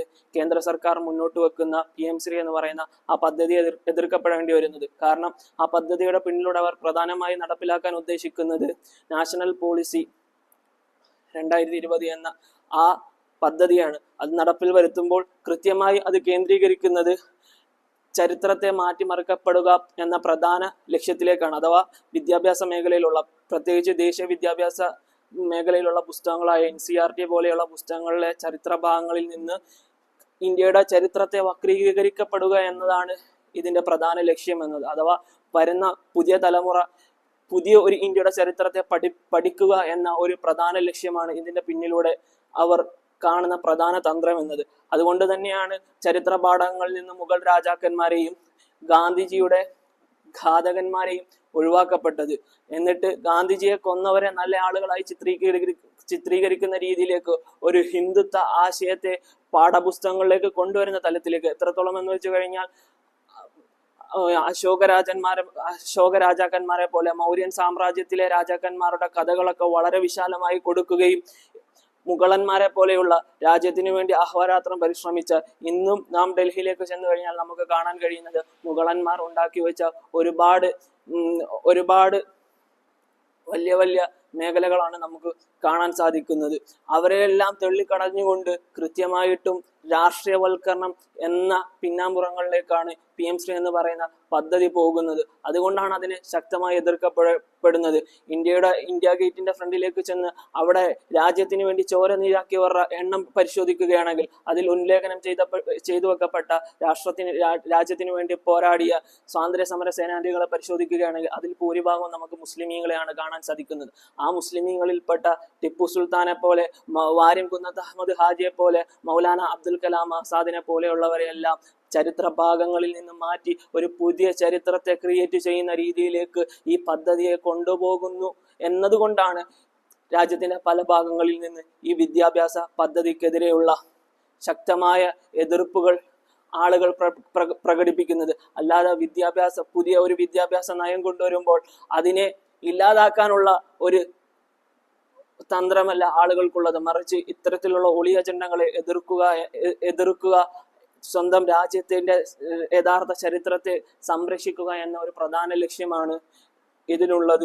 അതുകൊണ്ട് തന്നെയാണ് ഇതിനെ വ്യക്തമായി മനസ്സിലാക്കിയിട്ട് ആളുകൾ PMC എന്ന് പറയുന്ന ഈ പദ്ധതിയെ ശക്തമായി എതിർക്കുകയും PMC എന്ന് പറയുന്ന വിദ്യാഭ്യാസ പദ്ധതി വിദ്യാഭ്യാസ മേഖലയിൽ കാവ്യവൽക്കരണം കൊണ്ടുവരുന്നു എന്ന് വിളിച്ചു പറയുകയും ചെയ്യുന്നത്. അതുകൊണ്ട് അനീതി എവിടെ കണ്ടാലും ഓരോരുത്തരും ശക്തമായി ശബ്ദമുയർത്തേണ്ടതുണ്ട്. കാരണം നമ്മുടെ രാജ്യത്തിന്റെ നിലനിൽപ്പ് നമ്മുടെ ഓരോരുത്തരുടെയും ഉത്തരവാദിത്തമാണെന്ന കൃത്യമായ ബോധ്യം നമുക്കെപ്പോഴും ഉണ്ടാകേണ്ടതുണ്ട്. നമുക്ക് വേണ്ടത് മൂല്യമുള്ള വിദ്യാഭ്യാസമാണ്, അല്ലാതെ വക്രീകരിക്കപ്പെട്ട വിദ്യാഭ്യാസമല്ല നമുക്ക് വേണ്ടത്. നമുക്ക് എല്ലാവർക്കും എപ്പോഴും കിട്ടേണ്ടത് മൂല്യമുള്ള യഥാർത്ഥ പാരമ്പര്യത്തിലൂന്നിയ വിദ്യാഭ്യാസത്തെയാണ് നാം കൈക്കൊള്ളേണ്ടത്. അല്ലാഹു സുബ്ഹാനഹു വ തആല നമുക്ക് കാര്യങ്ങൾ മനസ്സിലാക്കി അമൽ ചെയ്യുവാൻ തൗഫീഖ് നൽകുമാറാകട്ടെ. ആഖിറു ദഅവതി അൽഹംദുലില്ലാഹി റബ്ബിൽ ആലമീൻ. വസ്സലാമു അലൈക്കും വറഹ്മത്തുള്ളാഹി തആല വബറകാതുഹു.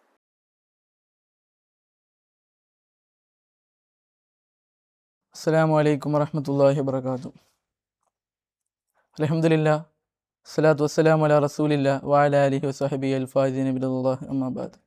നിലവിലെ ഈ ഒരു സാഹചര്യങ്ങളിലൊക്കെ ഏറെ ചർച്ചയ്ക്ക് വഴിവെക്കുന്ന, ഏറെ പരാമർശിക്കപ്പെടുന്നൊരു വിഷയമാണ് PMC അഥവാ പ്രധാനമന്ത്രി സ്കൂൾ ഫോർ റൈസിംഗ് ഇന്ത്യ എന്ന് പറയുന്ന നമ്മുടെ കേന്ദ്ര ഗവൺമെൻറ് മുന്നോട്ട് വെക്കുന്ന പുതിയ വിദ്യാഭ്യാസ പദ്ധതി.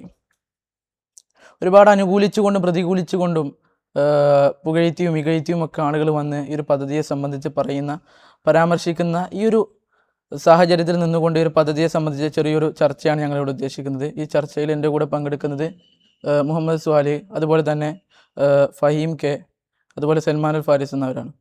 നമുക്കൊക്കെ അറിയാം, ഒരു രാജ്യത്തെ സംബന്ധിച്ച് ആ രാജ്യത്തിൻ്റെ ഭാവിയിൽ ഏറ്റവും കൂടുതൽ ഉയർച്ചകൾ നൽകുന്നത്, അതിൻ്റെ നിലവാരം ഉയർത്തുന്നത് അവിടുത്തെ വിദ്യാഭ്യാസ മേഖലയാണ്. അതിനുദാഹരണമാണ് നമ്മൾ ജപ്പാൻ എടുത്ത് നോക്കിയാലും മറ്റും നമുക്ക് കാണാൻ സാധിക്കും. പക്ഷേ നമ്മൾ ഇന്ത്യയുടെ കാര്യത്തിലേക്ക് വരുമ്പം ഇത് എത്രത്തോളം വിജയിക്കും എന്നുള്ള കാര്യവും ഒരു ചോദ്യമാണ്. ഈ ഒരു PM ശ്രീ പദ്ധതി എത്രത്തോളം നമുക്ക് ഉപകാരപ്പെടുമെന്നുള്ള കാര്യം ഒരു ചോദ്യമാണ്.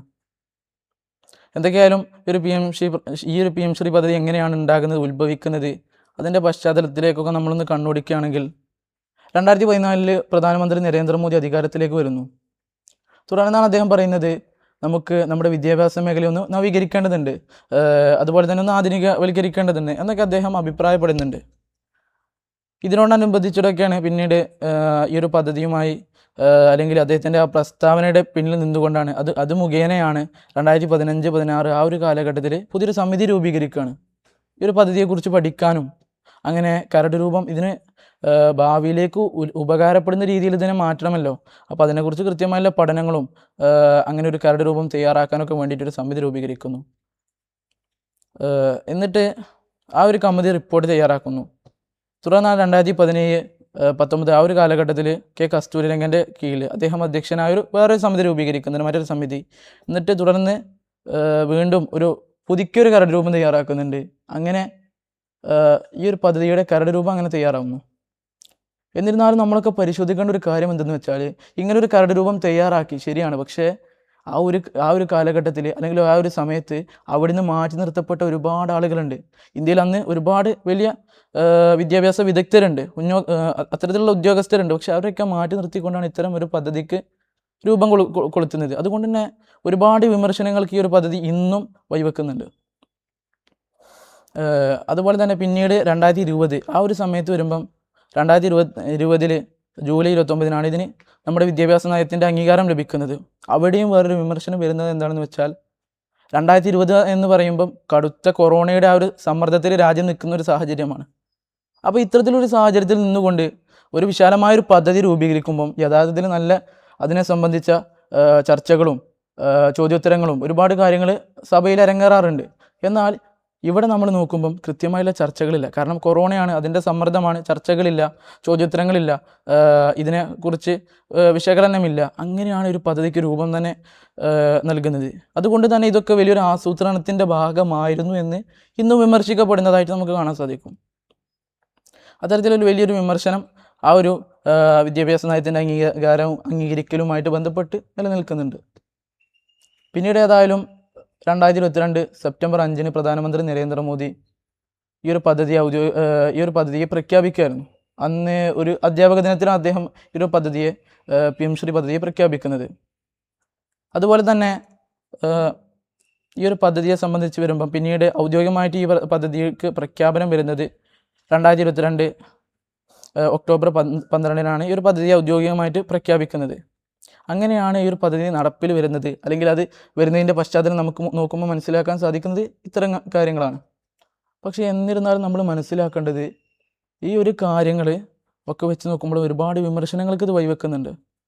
പ്രത്യേകിച്ച് നമ്മൾ പരിശോധിക്കേണ്ടത് ഇത് എങ്ങനെയാണ് രൂപീകൃതമാകുന്നത്, ഇതിൻ്റെ ലക്ഷ്യങ്ങൾ എന്തൊക്കെയാണ്, ഇതിൻ്റെ പിന്നിൽ വല്ല നിഗൂഢമായ ലക്ഷ്യങ്ങളുണ്ടോ, അതുപോലെ തന്നെ ഈ ഒരു പദ്ധതിയുമായി ബന്ധപ്പെട്ട് മറ്റേ ദേശീയ വിദ്യാഭ്യാസ നയത്തിന് ഇതുമായി ബന്ധപ്പെട്ട എന്ത് ബന്ധമാണുള്ളത്, ഭാവിയിലേക്ക് എന്തൊക്കെ നമുക്ക് ഈ ഒരു പദ്ധതി മുഖേന പ്രതീക്ഷിക്കാം എന്ന കാര്യങ്ങൾ വലിയൊരു ചോദ്യചിഹ്നമായിട്ട് ശേഷിക്കുകയാണ്.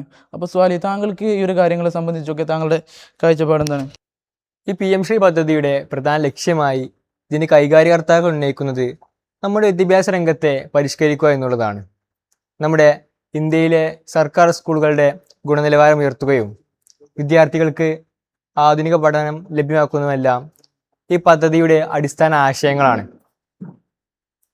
പഠനം പാഠപുസ്തകങ്ങളിൽ മാത്രം ഒതുക്കാതെ, അല്ലെങ്കിൽ ഒരു പരീക്ഷ കേന്ദ്രീകരിച്ച് മാത്രം ഒതുക്കാതെ, നമ്മുടെ കുട്ടികളുടെ ചിന്താശേഷിയും അനുയോജ്യമായ തരത്തിലുള്ള ആശയവിനിമയത്തിനുള്ള കഴിവും മറ്റു പ്രശ്നങ്ങൾ പരിഹരിക്കാനുള്ള കഴിവ് പോലത്തെ ഇങ്ങനെ ഒട്ടനവധി വികസനങ്ങൾ ഈ പദ്ധതി ലക്ഷ്യമിടുന്നുണ്ട്.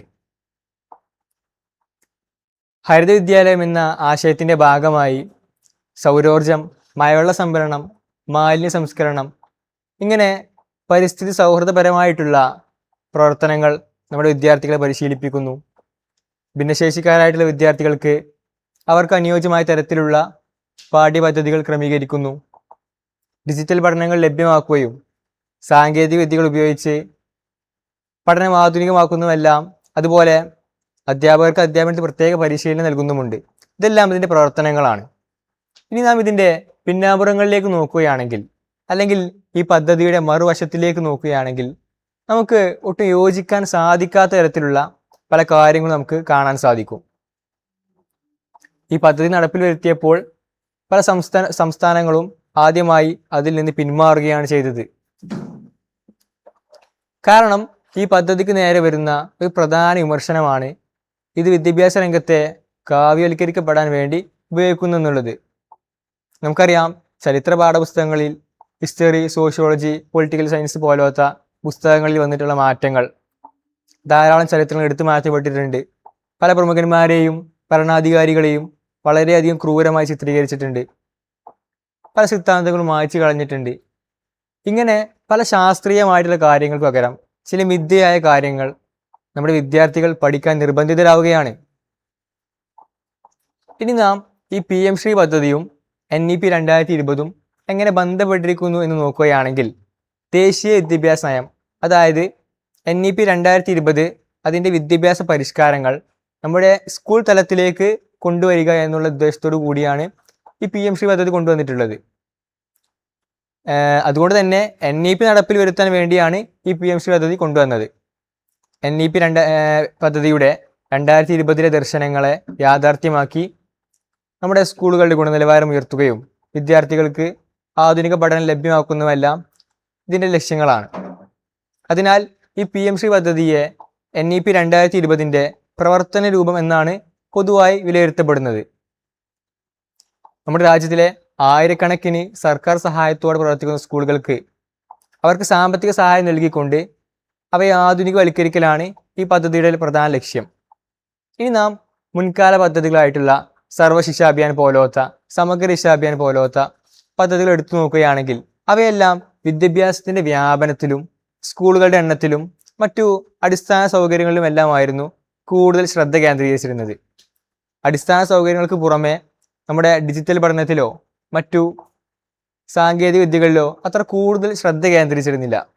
എന്നാൽ ഈ PM ശ്രീ പദ്ധതി ഡിജിറ്റൽ പഠനത്തിലും നമ്മുടെ തൊഴിൽപരമായിട്ടുള്ള കഴിവുകൾ വികസിപ്പിക്കുന്നതിനുമെല്ലാം കൂടുതൽ ശ്രദ്ധ കേന്ദ്രീകരിക്കുന്നുണ്ട്. അതേസമയം നമ്മുടെ രാജ്യത്തിലെ എല്ലാ വിദ്യാലയങ്ങളും ഉൾപ്പെടുത്താതെ ഈ പദ്ധതി ചില തിരഞ്ഞെടുക്കപ്പെട്ട സ്കൂളുകളിൽ മാത്രം നടപ്പിലാക്കുന്നത് നമ്മുടെ വിദ്യാഭ്യാസ രംഗത്തിന് നേരെ വരുന്ന വലിയൊരു വിമർശനം തന്നെയാണ്, അല്ലെങ്കിൽ ഒരു അസമത്വം തന്നെയാണ്. മാതൃകാ വിദ്യാലയങ്ങൾ വികസിക്കുകയും നമ്മുടെ സർക്കാർ സ്ഥാപനങ്ങൾ അവിടെ പിന്നോട്ട് പോവുകയും ചെയ്യുന്ന അവസ്ഥയാണ് വാസ്തവത്തിൽ നമുക്ക് മനസ്സിലാക്കാൻ സാധിക്കുന്നത്. ഈ NEP 2020 നടപ്പിൽ വരുത്തിയപ്പോൾ പല സംസ്ഥാനങ്ങളും കേന്ദ്ര സംസ്ഥാന ബന്ധത്തിൽ ധാരാളം അഭിപ്രായ വ്യത്യാസങ്ങൾ ഉന്നയിച്ചിട്ടുണ്ട്, അല്ലെങ്കിൽ ധാരാളം വിമർശനങ്ങൾ വന്നിട്ടുണ്ട്. പല സംസ്ഥാനങ്ങളും വിദ്യാഭ്യാസം എന്നത് ഭരണഘടനയിലെ പട്ടികയിലുള്ള വിഷയമായതിനാൽ സംസ്ഥാനങ്ങൾക്ക് അതിൽ കൂടുതൽ സ്വാതന്ത്ര്യം വേണമെന്ന് ആവശ്യപ്പെടുന്നു. ഈ PM ശ്രീ പദ്ധതി കേന്ദ്ര സർക്കാരിൻ്റെ വിദ്യാഭ്യാസ നയങ്ങൾക്ക് കൂടുതൽ ഊന്നലും പ്രാധാന്യവും നൽകുന്നത് സംസ്ഥാനങ്ങൾക്ക് അവരുടെ മാതൃകാ വിദ്യാഭ്യാസം പോലും സംസ്ഥാനങ്ങളിൽ സ്വതന്ത്രമായി നടപ്പിലാക്കാൻ സാധിക്കുന്നില്ല എന്നുള്ളതാണ് മനസ്സിലാക്കാൻ സാധിക്കുന്നത്.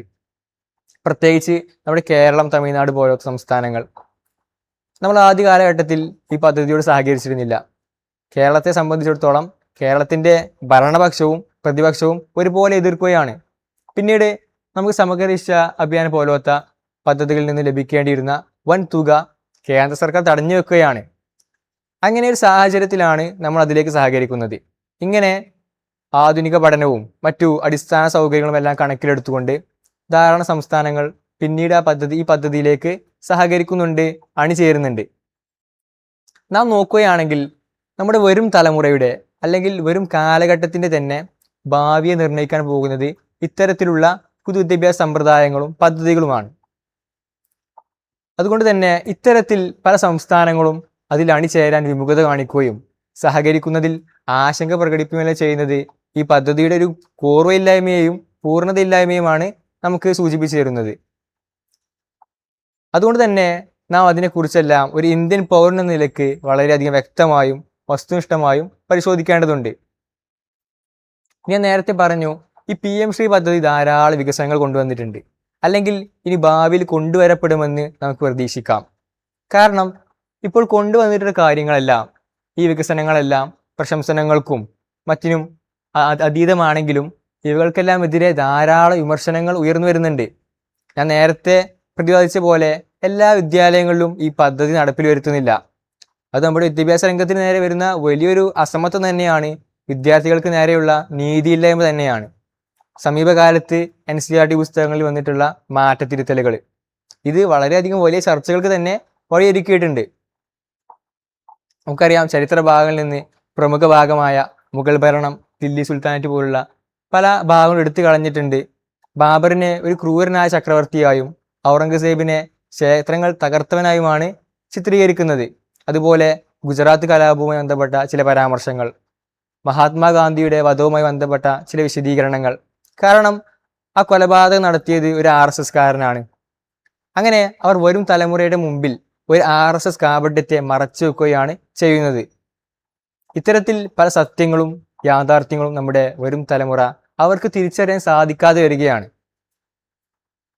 നമ്മുടെ ബാബരി മസ്ജിദിനെ 3 താഴികക്കുടങ്ങളുള്ള ഒരു ഘടന എന്ന് മാത്രമാണ് വിശേഷിപ്പിക്കുന്നത്. ഇങ്ങനെ ഇത്തരത്തിലുള്ള മാറ്റത്തിരുത്തലുകളെല്ലാം പഠനഭാരം ചുരുക്കാനും മറ്റു കാര്യങ്ങൾക്കും വേണ്ടിയാണെന്നാണ് ഈ കൈകാര്യകർത്താക്കളുടെ വാദം.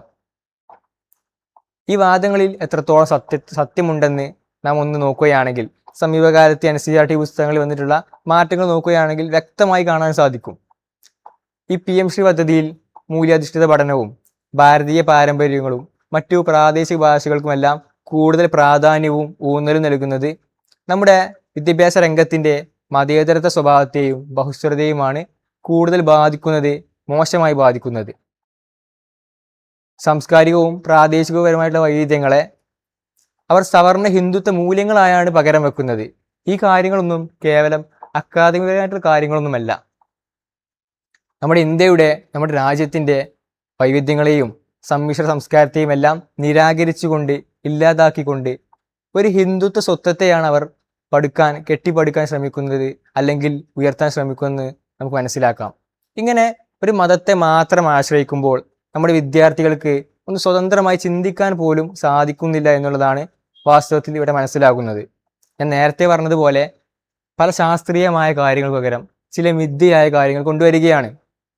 ഇനി നാം ഈ PMC പദ്ധതി ഭാവിയിൽ ധാരാളം വികസനങ്ങൾ വരുമെന്ന് പ്രതീക്ഷിക്കുന്നുണ്ടെങ്കിലും ഇത്തരത്തിലുള്ള മാറ്റത്തിരുത്തലുകൾ ഇവകൾ അവർക്ക് രാഷ്ട്രീയപരമായി വേരോട്ടമില്ലാത്ത സംസ്ഥാനങ്ങളിൽ കൂടുതൽ വേരോട്ടം ഉണ്ടാക്കാനും സ്വാധീനം ഉയർത്താനുമുള്ള ഒരു കാരണമാണെന്ന് നാം മാറി ചിന്തിക്കേണ്ടതുണ്ട്. പ്രത്യേകിച്ച് നമ്മുടെ കേരളം, തമിഴ്നാട് പോയ സംസ്ഥാനങ്ങളിൽ അവർക്ക് കൂടുതൽ വേരോട്ടമില്ല.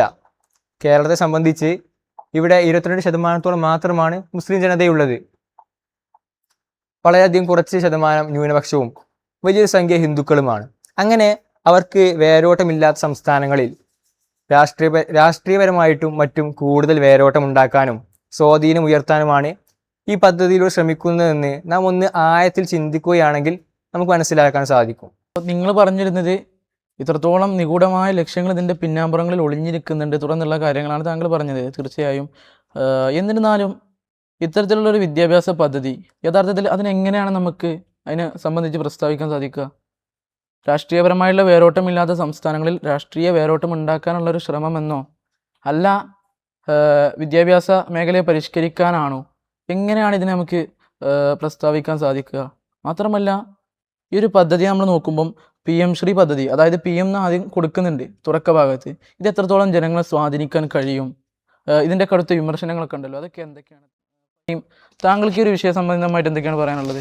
നമുക്ക് മുമ്പിൽ കാണുന്ന ഒരു PMശ്രീ പദ്ധതി സത്യത്തിൽ ഇതൊരു വിദ്യാഭ്യാസ പരിഷ്കാര പദ്ധതിയാണോ, ഇനി അതല്ലെങ്കിൽ ഇതൊരു അവരുടെ രാഷ്ട്രീയ അജണ്ടയുടെ ഭാഗമാണെന്നുള്ളതാണ്.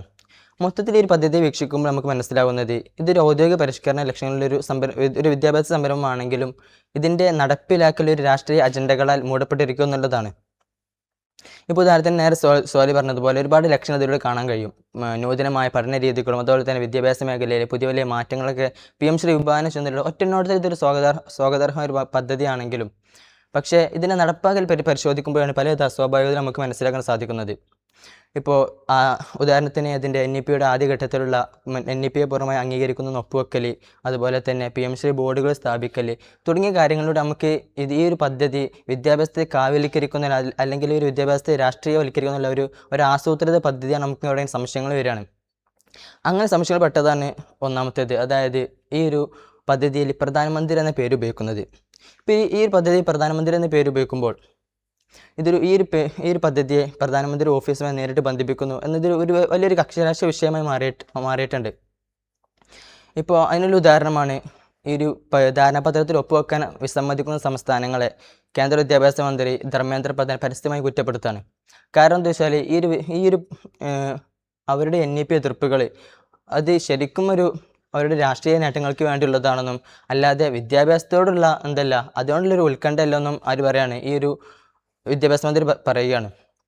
പക്ഷേ ഈ പ്രതിപക്ഷ പാർട്ടികളും സംസ്ഥാന സർക്കാരുകളുമൊക്കെ ഇതിനെ തിരിച്ചടിക്കുന്നത് ഇതൊരു BJP-യുടെ ഒരു രാഷ്ട്രീയ തെരഞ്ഞെടുപ്പ് തന്ത്രമാണെന്ന് പറഞ്ഞുകൊണ്ടാണ്.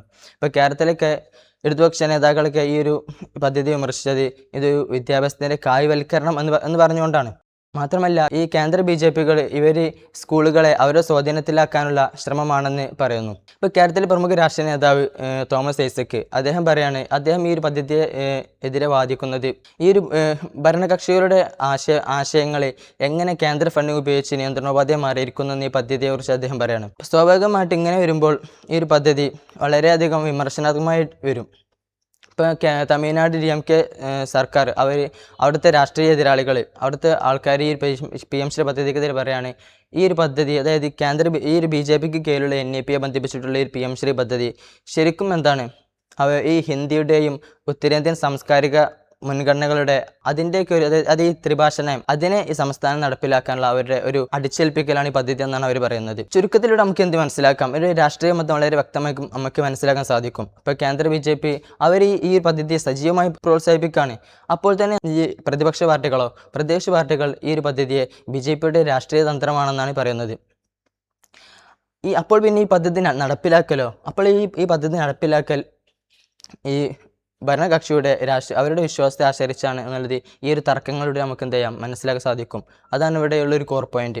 മാത്രമല്ല ഇനിയുള്ളത് എന്താ വെച്ചാൽ ഈ അവരുടെ രാഷ്ട്രീയ ധാരണകളെ ഒരു പേര് സ്വാധീനിക്കുന്നുണ്ടെന്നാണ് ഈ പ്രധാനമന്ത്രി എന്നുള്ളത്. ഇതിനെക്കുറിച്ചുള്ള ഒരു ഔദ്യോഗിക സർവേകളൊക്കെ അപൂർവമാണെങ്കിലും ലഭിക്കുന്ന ഒരു നമുക്ക് മനസ്സിലാകുന്നത് ഈ ഒരു പേര് ജനങ്ങളുടെ കാഴ്ചപ്പാടിനെ സ്വാധീനിക്കുന്നുണ്ട് എന്നാണ്. ഇപ്പം സോഷ്യൽ മീഡിയ ചർച്ചകളിൽ രക്ഷിതാക്കളും അധ്യാപകർക്കും ഒരു പരാതിപ്പെട്ടത് എന്താണെന്ന് വെച്ചാൽ ഈ ഒരു സ്കൂളുകളിൽ മുമ്പിൽ സ്ഥാപിക്കുന്ന ബോർഡുകൾ, അതായത് പ്രധാനമന്ത്രി മോദിയുടെ പേരുകൾ പതിപ്പിക്കുന്നത് അവർ അഭിപ്രായപ്പെട്ടിട്ടുണ്ട്. അപ്പോൾ സ്വാഭാവികമായിട്ടും BJP അനുകൂലികൾക്കിടയിൽ ഈ ഒരു വിഷയം അവർക്കിടയിൽ ഈ ഒരു വിഷയം അവർക്ക് അഭിമാനമാണ്. പക്ഷേ ഈ എതിരാളികൾക്കിടയിലോ അതൊരു നീരസമായി മാറാൻ സാധ്യതയുണ്ടെന്ന് പറയുകയാണ്. ഇപ്പോൾ ഒഡീഷ സംസ്ഥാനത്തിൽ അവിടെ BJP നേതൃത്വത്തിലുള്ള അവിടുത്തെ സർക്കാർ തന്നെ സ്വന്തം CM ശ്രീ, അതായത് മുഖ്യമന്ത്രിയുടെ പേരുള്ള രീതിയിൽ ഒരു സമാന പദ്ധതി രൂപീകരിച്ചു. അപ്പോൾ ഇവിടെയൊക്കെ മനസ്സിലാക്കപ്പെടുന്നത് ഈ ഒരു ബ്രാൻഡിങ്ങിൻ്റെ പ്രാധാന്യം പാർട്ടികൾക്ക് എത്രത്തോളം ഉണ്ടെന്നാണ് അവിടെ മനസ്സിലാക്കാൻ സാധിക്കുന്നത്. മറ്റൊരു കാര്യമാണ് ഈ ഒരു പദ്ധതിയിൽ PMC ബോർഡുകൾ നിർബന്ധമാക്കുന്നത്. അതായത് ഓരോ സ്കൂളുകൾക്ക് മുന്നിലും PMC ബോർഡുകൾ നിർബന്ധമാക്കുകയാണ്. ഇങ്ങനെ ചെയ്യുമ്പോൾ ഇത് മോദിയുടെ വ്യക്തിപരമായ പ്രതിച്ഛായമായിട്ടും അതുപോലെ തന്നെ ഭരണകക്ഷിയുമായിട്ടും ഈ ഒരു പദ്ധതിയെ വേർതിരിക്കാനാവാത്തതാക്കുമെന്ന് വിമർശകർ വാദിക്കുന്നു. അപ്പോൾ അതിനുള്ള ഉദാഹരണമാണ് ഇപ്പോൾ പശ്ചിമ ബംഗാൾ സംസ്ഥാനത്ത് അവിടെ ഉദ്യോഗസ്ഥരുടെ സഹായം നൽകാൻ പറഞ്ഞപ്പോൾ അവർ അത് കൊടുക്കാൻ വേണ്ടി മടിക്കുകയാണ്. കാരണം അവർ അതിനൊക്കെ ഒരു കാരണമായി പറഞ്ഞത് എന്താണെന്ന് വെച്ചാൽ അവർ പറയുകയാണ് സ്വന്തം സ്കൂളുകൾക്ക് മുന്നിൽ, അതായത് ആ ഒരു സംസ്ഥാനം അവിടുത്തെ കുട്ടികൾക്ക് നിർമ്മിച്ചു കൊടുത്ത സ്കൂളുകൾക്ക് മുമ്പിൽ അവിടെ പ്രധാനമന്ത്രി എന്ന പേര് ചേർക്കാൻ അവർ ആഗ്രഹിക്കുന്നില്ല എന്നുള്ളതാണ്. ഇപ്പോൾ കേരളത്തിലെ ഈ ഒരു PMC എതിരാളികളൊക്കെ പറയുന്നത് തങ്ങളുടെ സ്വന്തം നയങ്ങളാലല്ല മറിച്ച് BJP-യുടെ നേതൃത്വത്തിലുള്ള കേന്ദ്ര സർക്കാരിൻ്റെ കീഴിലാണ് ഈ ഒരു പദ്ധതി അടിച്ചേൽപ്പിക്കുന്നതെന്നാണ് ഈ വോട്ടർമാരെ ഇങ്ങനെ ഓർമ്മിപ്പിച്ചുകൊണ്ടിരിക്കുകയാണ് ഈ കേരളത്തിലെ PMC എതിരാളികൾ. മാത്രമല്ല ഈ സോഷ്യൽ മീഡിയ ചർച്ചകളിലും ഇത് വളരെ പ്രാധാന്യം അർഹിക്കുന്നുണ്ട്. അവിടെയും ഇത് നമുക്ക് പ്രതിഫലിച്ച് കാണാൻ കഴിഞ്ഞിട്ടുണ്ട്. അതായത് ഹാഷ്ടാഗുകളും പോസ്റ്റുകളുമായിട്ട് ഇത് മോദിയുടെ സ്കൂളുകൾ BJP-യുടെ NEP എന്ന രീതിയിലാണ് ഇതിനെ സോഷ്യൽ മീഡിയയിലേക്ക് ചിത്രീകരിച്ചിട്ടുള്ളത്. അപ്പോൾ പിന്നെ ഈ ഒരു വിഷയം ഇങ്ങനെയൊക്കെയാണെങ്കിലും ഇത് ചിലപ്പോൾ, അതായത് മോദി അനുകൂലിക്കുന്നവർക്കിടയിൽ ഇത് മോദി ഒരു വിദ്യാഭ്യാസ പരിഷ്കർത്താവ് ആക്കിയേക്കാം. അതേസമയം എതിരാളികൾക്കിടയിൽ വിമർശകർക്കിടയിൽ ഇത് മോദിയുടെ പ്രൊപഗണ്ട എന്ന നിലയിലുള്ള പ്രതിപക്ഷ ആഖ്യാനങ്ങളൊക്കെ ഇത് ശക്തിപ്പെടുത്തുന്നു.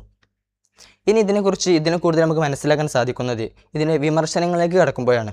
ഇപ്പോൾ പ്രധാനമായിട്ടും സ്വതന്ത്ര നിരീക്ഷകരും അതുപോലെ തന്നെ വിമർശകരും ഒരുപാട് വലിയ വലിയ വിമർശനങ്ങളാണ് പദ്ധതിക്കെതിരെ ഉന്നയിച്ചിട്ടുള്ളത്. അതിൽ പ്രധാനമാണ് നാം ഇന്ന് ചർച്ച ചെയ്യുന്ന വിഷയം, അതായത് വിദ്യാഭ്യാസത്തിന് മേലുള്ള കാവ്യവൽക്കരണം അല്ലെങ്കിൽ ആശയപരമായ അടിച്ചേൽപ്പിക്കൽ. അതായത് ഇപ്പം കേരളത്തിലെ സർക്കാരുകൾക്ക് പ്രധാനമായിട്ടും പരാതിപ്പെട്ടിട്ടുള്ളത് ഈ ഒരു പദ്ധതി, അതായത് ഈ PM ശ്രീ പദ്ധതി, അതായത് NEP-യുടെ കീഴിലുള്ള PM ശ്രീ പദ്ധതി ശരിക്കും എന്താണ് ചെയ്യുന്നത്? അവർ ഈ ഒരു പദ്ധതിയെ വിദ്യാഭ്യാസത്തിൻ്റെ കായ്വൽക്കരണത്തിനുള്ള ഒരു ഉപകരണമായി ഉപയോഗിക്കുന്നുള്ളതാണ്. മാത്രമല്ല ഈ ഒരു പദ്ധതിയിലൂടെ, അതായത് ഈ കേന്ദ്ര സർക്കാർ പാഠ്യപദ്ധതിക്ക് മേലുള്ള അവരുടെ ആശയപരമായ കടന്നുകയറ്റത്തെ, അതായത് അവരുടെ നിയന്ത്രണത്തെ ഭയപ്പെടുത്തുന്നുവെന്നും കേരള സർക്കാർ പരാതിപ്പെട്ടിട്ടുണ്ട്. ഇപ്പോൾ നേരത്തെ ഷഹീം പറഞ്ഞതുപോലെ, അതായത് ഈ ഒരു വിദ്യാഭ്യാസത്തെ ഹൈന്ദവ ദേശീയതയുടെ ഭാഗമാക്കുക, അതായത് കാവ്യവൽക്കരണം, ഈ ഒരു കാര്യങ്ങളിലൂടെ വിമർശകർക്കിൽ സംശയങ്ങൾ ഉണ്ടാക്കിയാണ് ഇത്തരം അവരുടെ ഈ കേന്ദ്ര സർക്കാരിൻ്റെ നടപടികളിൽ. മാത്രമല്ല നേരത്തെ സ്വാലി പറഞ്ഞതുപോലെ ഈ ഒരുപാട് ചരിത്രങ്ങളൊക്കെ എടുത്തു മാറ്റുന്നതിലൂടെ ജനങ്ങൾക്കിടയിലും ഈ ഒരു പദ്ധതിക്കെതിരെ ഒരു സംശയങ്ങൾ ജനിപ്പിക്കുകയാണ്. രണ്ടാമതാണ് ഫെഡറൽ സ്വയംഭരണാധികാരത്തെ തകർക്കപ്പെടുന്നു എന്നുള്ളത്. അതായത് നിലവിൽ ഈ ഒരു സംസ്ഥാനങ്ങളുടെ മേലാണ് ഇപ്പോൾ ഈ പാഠ്യപദ്ധതികളും അതുപോലെ തന്നെ ചുമതലകളൊക്കെ ഈ ഒരു ഭരണഘടനാപരമായിട്ട് അതിൻ്റെ അവകാശങ്ങളൊക്കെ സംസ്ഥാനങ്ങൾക്കാണുള്ളത്. അപ്പോൾ പിന്നെ ഈ ഒരു പദ്ധതി സംസ്ഥാന അവകാശങ്ങൾക്ക് മേലുള്ള കടന്നുകയറ്റമാണെന്ന് വിമർശകർ വാദിക്കുന്നു. മൂന്നാമത്തത് നേരത്തെ പറഞ്ഞതുപോലെ പേരും ബ്രാൻഡിങ്ങും. അതായത് ഈ ഒരു സംസ്ഥാന സർക്കാരുകൾ 40% ഫണ്ട് ഈ ഒരു പദ്ധതിക്ക് വേണ്ടി ചെലവഴിക്കുമ്പോൾ എന്തിനാണ് അവിടെ ഈ ഒരു സ്കൂളുകൾക്ക് മുമ്പിൽ PM പ്രിഫിക്സ് നൽകുന്നതെന്ന് പലരും ചോദിക്കുന്നുണ്ട്. ഇപ്പോൾ നേരത്തെ പറഞ്ഞ പോലെ പശ്ചിമ ബംഗാളൊക്കെ ഈ ഒരു പദ്ധതിയിൽ നിന്ന് ഒപ്പുവെക്കാൻ വിസമ്മതിച്ച് തന്നെ ഇത്തരം ഒരു കാരണം കൊണ്ടാണ്. മറ്റൊരു വിമർശനമാണ് സാമ്പത്തിക ഞെരുക്കം. അതായത് കേരളം പോലത്തെ സംസ്ഥാനങ്ങൾക്ക് പൊതുവെ ഒരുപാട് കടക്കണിയിൽ നിൽക്കുകയാണ്. ഈ 40% ഫണ്ട് ഏകദേശം കോടികൾ നൽകണം. അപ്പോൾ പിന്നെ ഇത് എന്താണ് ഈ ഒരു കേരളത്തിന് അല്ലെങ്കിൽ കേരളം പോലത്തെ സംസ്ഥാനങ്ങൾക്ക് വളരെ ബുദ്ധിമുട്ടുള്ള കാര്യമാണ് ഈ ഒരു പദ്ധതിയിൽ പങ്കുചേരുക എന്നുള്ളത്. അപ്പോൾ പിന്നെ ഈ പിന്നോക്കം നിൽക്കുന്ന സംസ്ഥാനങ്ങൾക്ക് ഈ ഒരു പദ്ധതിയിൽ അംഗമാകുക, അതുപോലെ തന്നെ ഈ ഒരു പദ്ധതി നടപ്പിലാക്കുക എന്നുള്ളത് വളരെ ബുദ്ധിമുട്ടേറിയ ഒരു കാര്യമാണ്. അടുത്ത വിമർശനമാണ് ഈ ഒരു പദ്ധതിയുടെ നടപ്പാക്കുന്നതിലെ യാഥാർത്ഥ്യങ്ങൾ. അതായത് ഒരു സ്കൂളിന് ഏകദേശം ഒരു വർഷം, ഒരു 5 വർഷത്തേക്ക് ഏകദേശം 1.89 കോടിയാണ് ഏകദേശം ലഭിക്കുക. ഇപ്പോൾ ഈ ഒരു പല സംസ്ഥാനങ്ങളിലും സ്കൂളുകളിൽ അടിസ്ഥാന സൗകര്യങ്ങൾ, അതായത് ഇപ്പോൾ കുടിവെള്ളമായാലും വൈദ്യുതി ആയാലും അതുപോലെ തന്നെ ടോയ്ലറ്റുകൾ, ഇതൊന്നും ഇല്ലാത്ത സ്കൂളുകൾ നിലവിലുണ്ട്. അപ്പോൾ ഈ ഒരു വർഷത്തിൽ ഏതാനും ലക്ഷം രൂപ മാത്രമാണ് ഈ ഒരു പദ്ധതിക്ക് വേണ്ടി ഓരോ സംസ്ഥാനങ്ങൾക്ക് ഉപയോഗിക്കാൻ കഴിയുക. അപ്പോൾ ഈ ഒരു പദ്ധതി ഈ അടിസ്ഥാന സൗകര്യങ്ങൾ കൊണ്ടുവരാനേ സാധിക്കുകയുള്ളൂ. അല്ലാതെ അവർ പറഞ്ഞ സമഗ്രമായ വികസനത്തിന് കൊണ്ടുവരിക എന്നുള്ളത് വളരെ പ്രയാസമായ കാര്യമാണ്. കാരണം ഒരു വലിയൊരു വിദ്യാലയം ലോകോത്തര മാതൃകയാക്കണമെങ്കിൽ ആദ്യം ഇതിൽ അടിസ്ഥാന സൗകര്യങ്ങൾ, പിന്നീട് സമഗ്ര വികസനം പറ്റുകയുള്ളൂ. അപ്പോൾ ഈ സമഗ്ര വികസനം കൊണ്ടുവരുന്ന ആവശ്യമായ ലാബുകൾ, ലൈബ്രറികൾ, അധ്യാപക പരിശീലനം തുടങ്ങിയ കാര്യങ്ങളൊക്കെ കൊണ്ടുവരണമെങ്കിൽ ആദ്യം ഈ ഫണ്ട് തികയണം. അപ്പോൾ പിന്നെ ഈ ഒരു ഫണ്ട് തികയ്ക്കണമെങ്കിൽ അത് പിന്നെ സംസ്ഥാനങ്ങളും അതുപോലെ തന്നെ സമൂഹം അത് ഏറ്റെടുക്കേണ്ടി വരുമെന്നുള്ളത് വളരെ വലിയ ഒരു ബുദ്ധിമുട്ടായ കാര്യമാണ്. അപ്പോൾ ഈ ഒരു പദ്ധതിയെ, PM ശ്രീ പദ്ധതിയെ ഒരു ലോകോത്തര മാതൃകയാക്കി മാറ്റുക എന്നുള്ളത് വളരെ പ്രയാസമേറിയ ഒരു കാര്യമാണ്. അടുത്തൊരു വിമർശനമാണ് നിലവിലെ സംരംഭങ്ങളുടെ ഇരട്ടിപ്പണി. അതായത് ഇപ്പോൾ ബംഗാൾ, ഡൽഹി തുടങ്ങിയ സംസ്ഥാനങ്ങളിൽ NEP-യുടെ അംഗീകൃതമായിട്ടുള്ള പദ്ധതികളുണ്ട്. അതായത് സ്കൂൾ ഓഫ് എമിനൻസ് അല്ലെങ്കിൽ ബ്രില്യൻസ് തുടങ്ങിയ പദ്ധതികൾ. ഈ പദ്ധതികൾ എന്താണ്?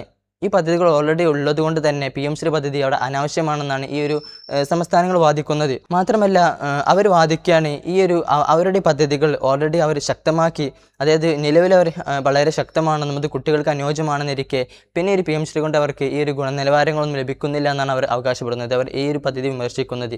ഇങ്ങനെയുള്ള രീതിയിലാണ് ഈ ഒരു പദ്ധതിയെ, PM ശ്രീ പദ്ധതി നമുക്ക് വിലയിരുത്താൻ സാധിക്കുന്നത്. അപ്പോൾ താങ്കൾ പറഞ്ഞിരുന്നത് ഇത്രത്തോളം വലിയ വിമർശനങ്ങൾ ഇതിൻ്റെ പിന്നിലുണ്ട്. ഇത് വളരെ താങ്കൾ പറയേണ്ടായി സംസ്ഥാനങ്ങളുടെ മേലുള്ള ഞെരുക്കങ്ങൾ ഉണ്ടാക്കുക, സാമ്പത്തികമായിട്ട് ഒരുപാട് പ്രതിരോധങ്ങൾ ഉണ്ടാക്കുക, അങ്ങനെ ഒരുപാട് കാര്യങ്ങൾ പറയേണ്ടായി. എന്നിരുന്നാലും ഇങ്ങനെയൊക്കെ ഉണ്ടാക്കുമ്പോഴും സംസ്ഥാനങ്ങൾ പലതും ഇതിലേക്ക് അവസാനമായിട്ട് ഒപ്പുവെക്കേണ്ടി വരികയാണ്. പല സന്ദർഭഘട്ടങ്ങളിലൂടെയും ഒപ്പുവെക്കേണ്ടി വരികയാണ്. അപ്പോൾ ഇത്തരം സന്ദർഭങ്ങൾ ഉണ്ടാക്കുകയും സംസ്ഥാനങ്ങൾ ഇതിലേക്ക് ഒപ്പുവെക്കാനുള്ള കാരണങ്ങൾ എന്തൊക്കെയായിരിക്കാം? മാത്രമല്ല ഒരു ദേശീയ വിദ്യാഭ്യാസ നയം അതിൽ എത്രത്തോളം നിഷ്പക്ഷത നിലനിർത്താൻ സാധിക്കും, രാഷ്ട്രീയപരമായിട്ടുള്ള നിഷ്പക്ഷത നിലനിർത്താൻ സാധിക്കും. മാത്രമല്ല ഈ ഒരു പദ്ധതി ഇപ്പോൾ നമുക്കറിയാം, പ്രധാനമന്ത്രി നരേന്ദ്രമോദിയാണ് ഈ ഒരു പദ്ധതി ആവിഷ്കരിക്കുന്നത് അല്ലെങ്കിൽ നടപ്പിൽ വരുത്തുന്നത്. ഇനിയിപ്പോൾ ഈ പ്രധാനമന്ത്രി മാറി മറ്റൊരാൾ അധികാരത്തിലേക്ക് വരികയാണെങ്കിൽ ഈ ഒരു പദ്ധതി എത്രത്തോളം നിലനിൽക്കും, ഇത് ബഹിഷ്കരിക്കുമോ എന്നുള്ള കാര്യങ്ങളൊക്കെ വലിയൊരു വിശാലമായിട്ടുള്ള കാര്യങ്ങളാണ്. സൽമാൻ, താങ്കൾക്ക് ഒരു വിഷയ സംബന്ധമായിട്ട് താങ്കളുടെ കാഴ്ചപ്പാട് എന്തൊക്കെയാണ്? ഈ ഒരു വിഷയം വളരെയധികം ചർച്ച ചെയ്യപ്പെടേണ്ട ഒന്ന് തന്നെയാണ്. വിവിധ സംസ്ഥാനങ്ങളിൽ PM ശ്രീ എന്ന് പറയുന്ന ഈ പദ്ധതി എങ്ങനെ നടപ്പിലാക്കുന്നു എന്ന വിഷയത്തെ വളരെയധികം ചർച്ച ചെയ്യേണ്ടത് തന്നെയാണ്. എന്നാൽ തന്നെ ഇതിനു മുമ്പ് നാം ചില വസ്തുതകളെല്ലാം അറിഞ്ഞിരിക്കേണ്ടതായിട്ടുണ്ട്. അതായത് അസമത്വം നിലനിർത്തിക്കൊണ്ടും മതേതരത്വം ഇല്ലാതാക്കിക്കൊണ്ടുമാണ് ഈ ഒരു പദ്ധതി നിലവിൽ വരുന്നതെന്ന് നാം എല്ലാം ഇവിടെ ചർച്ച ചെയ്തതാണല്ലോ. അതായത് എങ്ങനെയാണ് ഈ അസമത്വം കൊണ്ടുവരുന്നത്? ഇന്ത്യയിൽ ലക്ഷക്കണക്കിന് സ്കൂളുകൾ ഉണ്ടായിട്ടും അതിൽ നിന്നും വെറും 14,500ഓളം സ്കൂളുകളെ മാത്രമാണ് ഇതിലേക്ക് ചേർക്കുന്നത്. 14,500 സ്കൂളുകളെ മാത്രമേ ഇതിൽ ഇൻക്ലൂഡ് ചെയ്യുന്നുള്ളൂ. ബാക്കി സ്കൂളുകളെല്ലാം പുറന്തള്ളുന്നൊരവസ്ഥയാണ്. ഇതുമൂലം ചില സ്കൂളുകളൊക്കെ വളരെയധികം ഉന്നതിയിലെത്തുകയും മറ്റു ചിലത് തരം താഴ്ന്നു പോവുകയുമാണ് ചെയ്യുന്നത്. അതിനാൽ തന്നെ ഇതിനെ സംസ്ഥാനങ്ങൾ വളരെയധികം വിമർശിച്ചുകൊണ്ട് ഈ ഒരു പദ്ധതിയെ തള്ളിക്കളയുന്നുണ്ട്. ഇനി ഒരു സംസ്ഥാനത്തിന് എങ്ങനെയാണ് ഈ പദ്ധതിയിലേക്ക് ചേരാൻ സാധിക്കുക, എന്തൊക്കെ ഘട്ടങ്ങൾ പൂർത്തീകരിച്ചാലാണ് അവർ ഈ പദ്ധതിയിൽ എത്തുക എന്ന് നാം നോക്കുകയാണെങ്കിൽ പ്രധാനമായും 3 ഘട്ടങ്ങളാണവ. അതായത് ഒന്നാമത്തേത് ധാരണാപത്രത്തിൽ ഒപ്പുവെക്കുക എന്നുള്ളതാണ്. എന്ന് വെച്ചാൽ കേന്ദ്ര സർക്കാർ കൊണ്ടുവന്നിരിക്കുന്ന ഈ PM ശ്രീ എന്ന് പറയുന്ന ഈ പദ്ധതി ഇതിലേക്ക് പൂർണ്ണമായി ചേരാനും അവരുടെ ആശയങ്ങളും മൂല്യങ്ങളും ഉൾക്കൊള്ളാനും ഞങ്ങൾ ബാധ്യസ്ഥരാണ് എന്നുള്ള ഒരു പത്രത്തിൽ സംസ്ഥാന സർക്കാരുകൾ ഒപ്പുവെക്കലാണ്. അതോടുകൂടി തന്നെ ഒന്നാമത്തെ ഘട്ടം പൂർത്തീകരിച്ചു. ഇനി രണ്ടാമത്തെ ഘട്ടമാണ് ചലഞ്ച് രീതിയിലൂടെ തെരഞ്ഞെടുപ്പിലൂടെ സ്കൂളുകളെ തിരഞ്ഞെടുക്കുക എന്നുള്ളത്. അതായത് UDSI എന്ന് പറയുന്ന ഒരു സംഘടന, ആ സംഘടനയുടെ കീഴിൽ സ്കൂളുകളെ കുറിച്ച് പഠിക്കുകയും ഏറ്റവും ഉയർന്ന നിലവാരത്തിൽ പഠനം നൽകുന്നതും അടിസ്ഥാന സൗകര്യങ്ങൾ ഉയർന്നതുമായ സ്കൂളുകളെ പ്രത്യേകം തിരഞ്ഞെടുത്ത് സംസ്ഥാനങ്ങൾക്ക് അറിയിച്ചു കൊടുക്കുന്ന രീതിയാണിത്. ഈ ഘട്ടവും പൂർത്തീകരിച്ചാൽ 2 ഘട്ടം പൂർത്തീകരിച്ചു. അവസാന ഘട്ടമാണ് ബ്രാൻഡിങ് അഥവാ പേര് മാറ്റുക എന്നുള്ളത്. അതായത് പേര് മാറ്റിയിട്ട് നിലവിൽ സ്കൂളിന് എന്താണോ പേര് ആ പേരിനോട് കൂടെ PM ശ്രീ എന്നുകൂടി ചേർക്കലാണ് ഈ ഒരു പദ്ധതി. ഇങ്ങനെ ഈ ചുരുങ്ങിയ ഈ സ്റ്റെപ്പുകളൊക്കെ പൂർത്തീകരിക്കുകയാണെങ്കിൽ ഏതൊരു സംസ്ഥാനത്തിനും PM ശ്രീയിൽ അംഗമാവാം എന്നുള്ളതാണ്. എന്നാൽ തന്നെ പല സംസ്ഥാനങ്ങളും ഇതിനെ വിമർശിച്ചുകൊണ്ട് മാറി നിൽക്കുകയും ഈ പദ്ധതിയെ ഒഴിവാക്കുകയുമാണ്. ഞങ്ങളുടെ സംസ്ഥാനത്തിന് ഈ പദ്ധതി ആവശ്യമില്ല എന്നുള്ള രീതിയിലേക്ക് വരെ വരുന്നുണ്ട്. എന്താണ് ഇതിന് കാരണം എന്ന് നാം പരിശോധിക്കുകയാണെങ്കിൽ നമുക്ക് ഈ സംസ്ഥാനങ്ങളെ 3 ഗണത്തിലാക്കി തിരിക്കാവുന്നതാണ്. ഒന്നാമത്തെ ഗണം പൂർണ്ണമായും ഈ പദ്ധതിയെ അംഗീകരിച്ചവർ, സ്വീകരിച്ചവർ.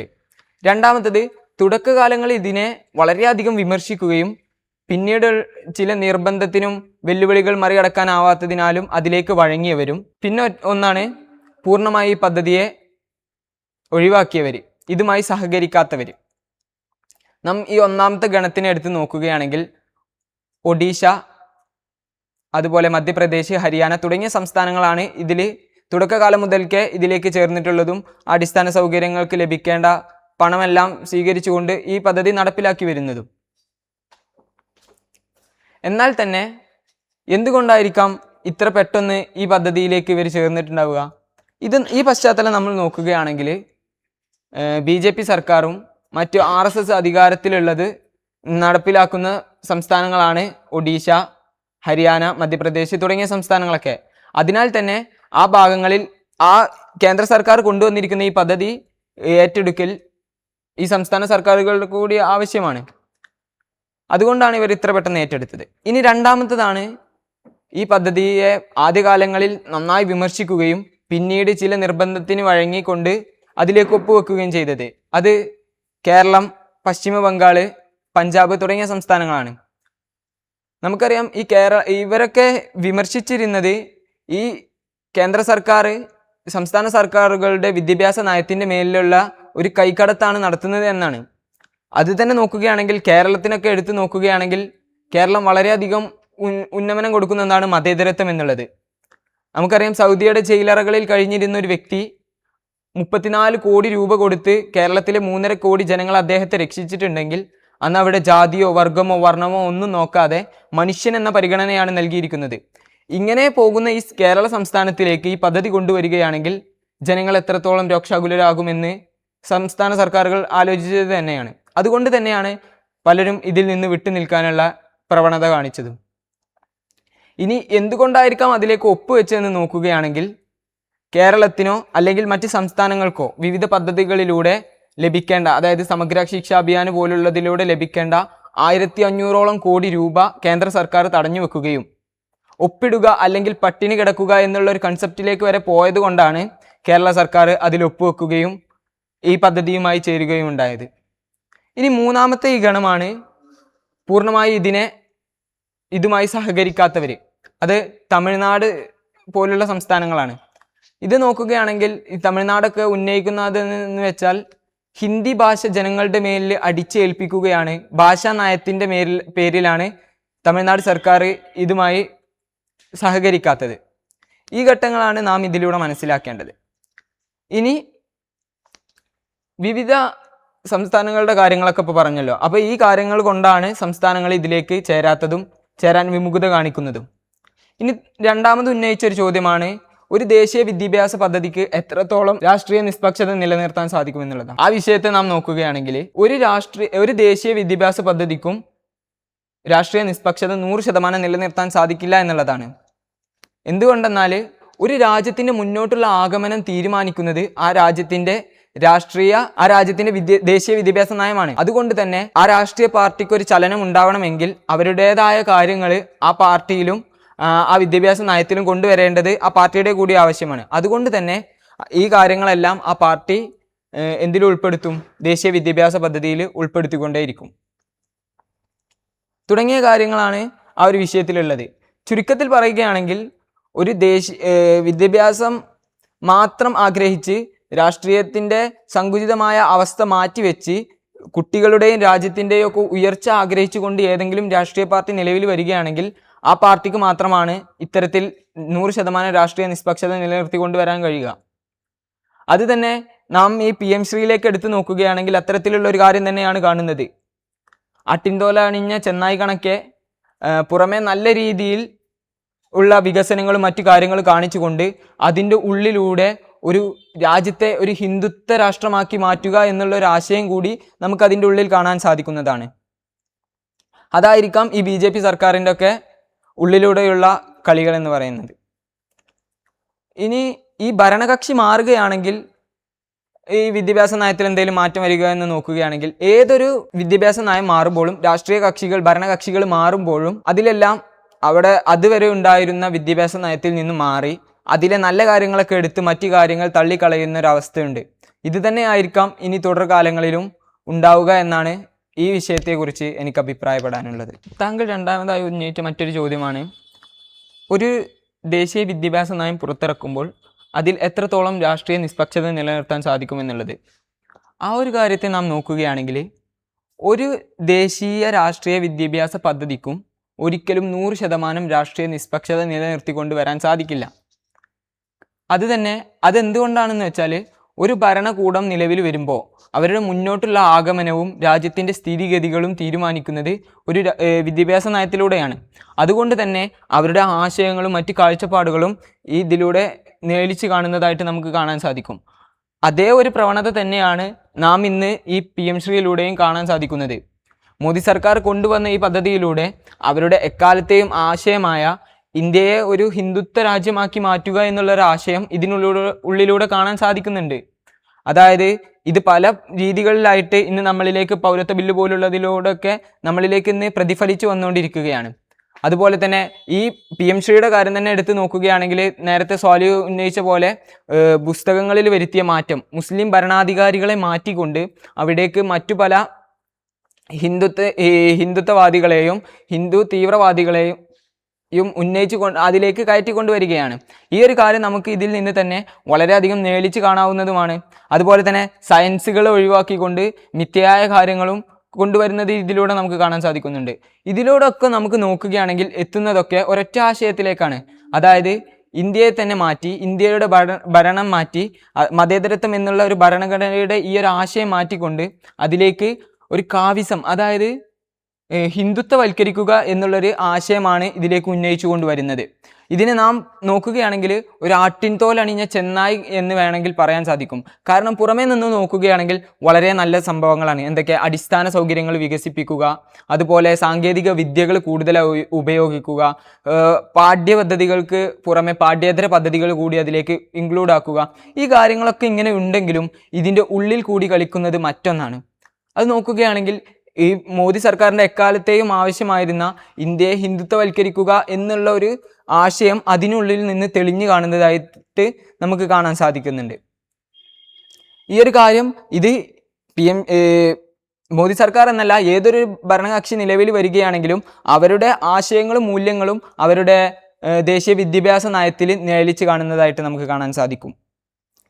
പിന്നെ അതുപോലെ തന്നെ താങ്കൾ പറഞ്ഞ മറ്റൊരു കാര്യം നോക്കുകയാണെങ്കിൽ അത് പ്രധാനമായും കൊണ്ടു ചെല്ലുന്നത്, അതായത് ഈ മോദി സർക്കാർ മാറിക്കൊണ്ട് മറ്റേതെങ്കിലും ഭരണകക്ഷികൾ നിലവിൽ വരികയാണെങ്കിൽ അത് എത്രത്തോളം ഈ ഒരു പദ്ധതി നിലനിർത്താൻ സാധിക്കും എന്നുള്ളതാണ്. അതായത് നിലവിൽ ഒരു ഭരണകക്ഷി മാറി മറ്റൊരു ഭരണകക്ഷി നിലവിൽ വരുമ്പോൾ അവർ അതുവരെ ഉണ്ടായിരുന്ന വിദ്യാഭ്യാസ നയത്തിലും മറ്റു കാര്യങ്ങളിലും മാറ്റത്തിരുത്തലുകളൊക്കെ കൊണ്ടുവരും. അതായത് അവരുടേതായ രീതിയിലേക്ക് മാറ്റും. അതുപോലെ തന്നെ ഈ ഒരു കാര്യങ്ങളൊക്കെ ചെയ്തുകൊണ്ടാണ് ഏതൊരു ഭരണകക്ഷിയും നിലവിൽ വരിക. അതിനാൽ തന്നെ ഈ ഒരു പരിപാടിയിലെ നല്ല കാര്യങ്ങളും ഈ ഒരു പദ്ധതിയിലെ നല്ല കാര്യങ്ങളും മറ്റും സെലക്ട് ചെയ്തുകൊണ്ട് ബാക്കി കാര്യങ്ങൾ തള്ളിക്കളയാനുള്ള സാധ്യത ഏറെയാണ്. അതാണ് ഈ ഒരു വിഷയത്തെക്കുറിച്ചുള്ള എൻ്റെ അഭിപ്രായത്തിൽ.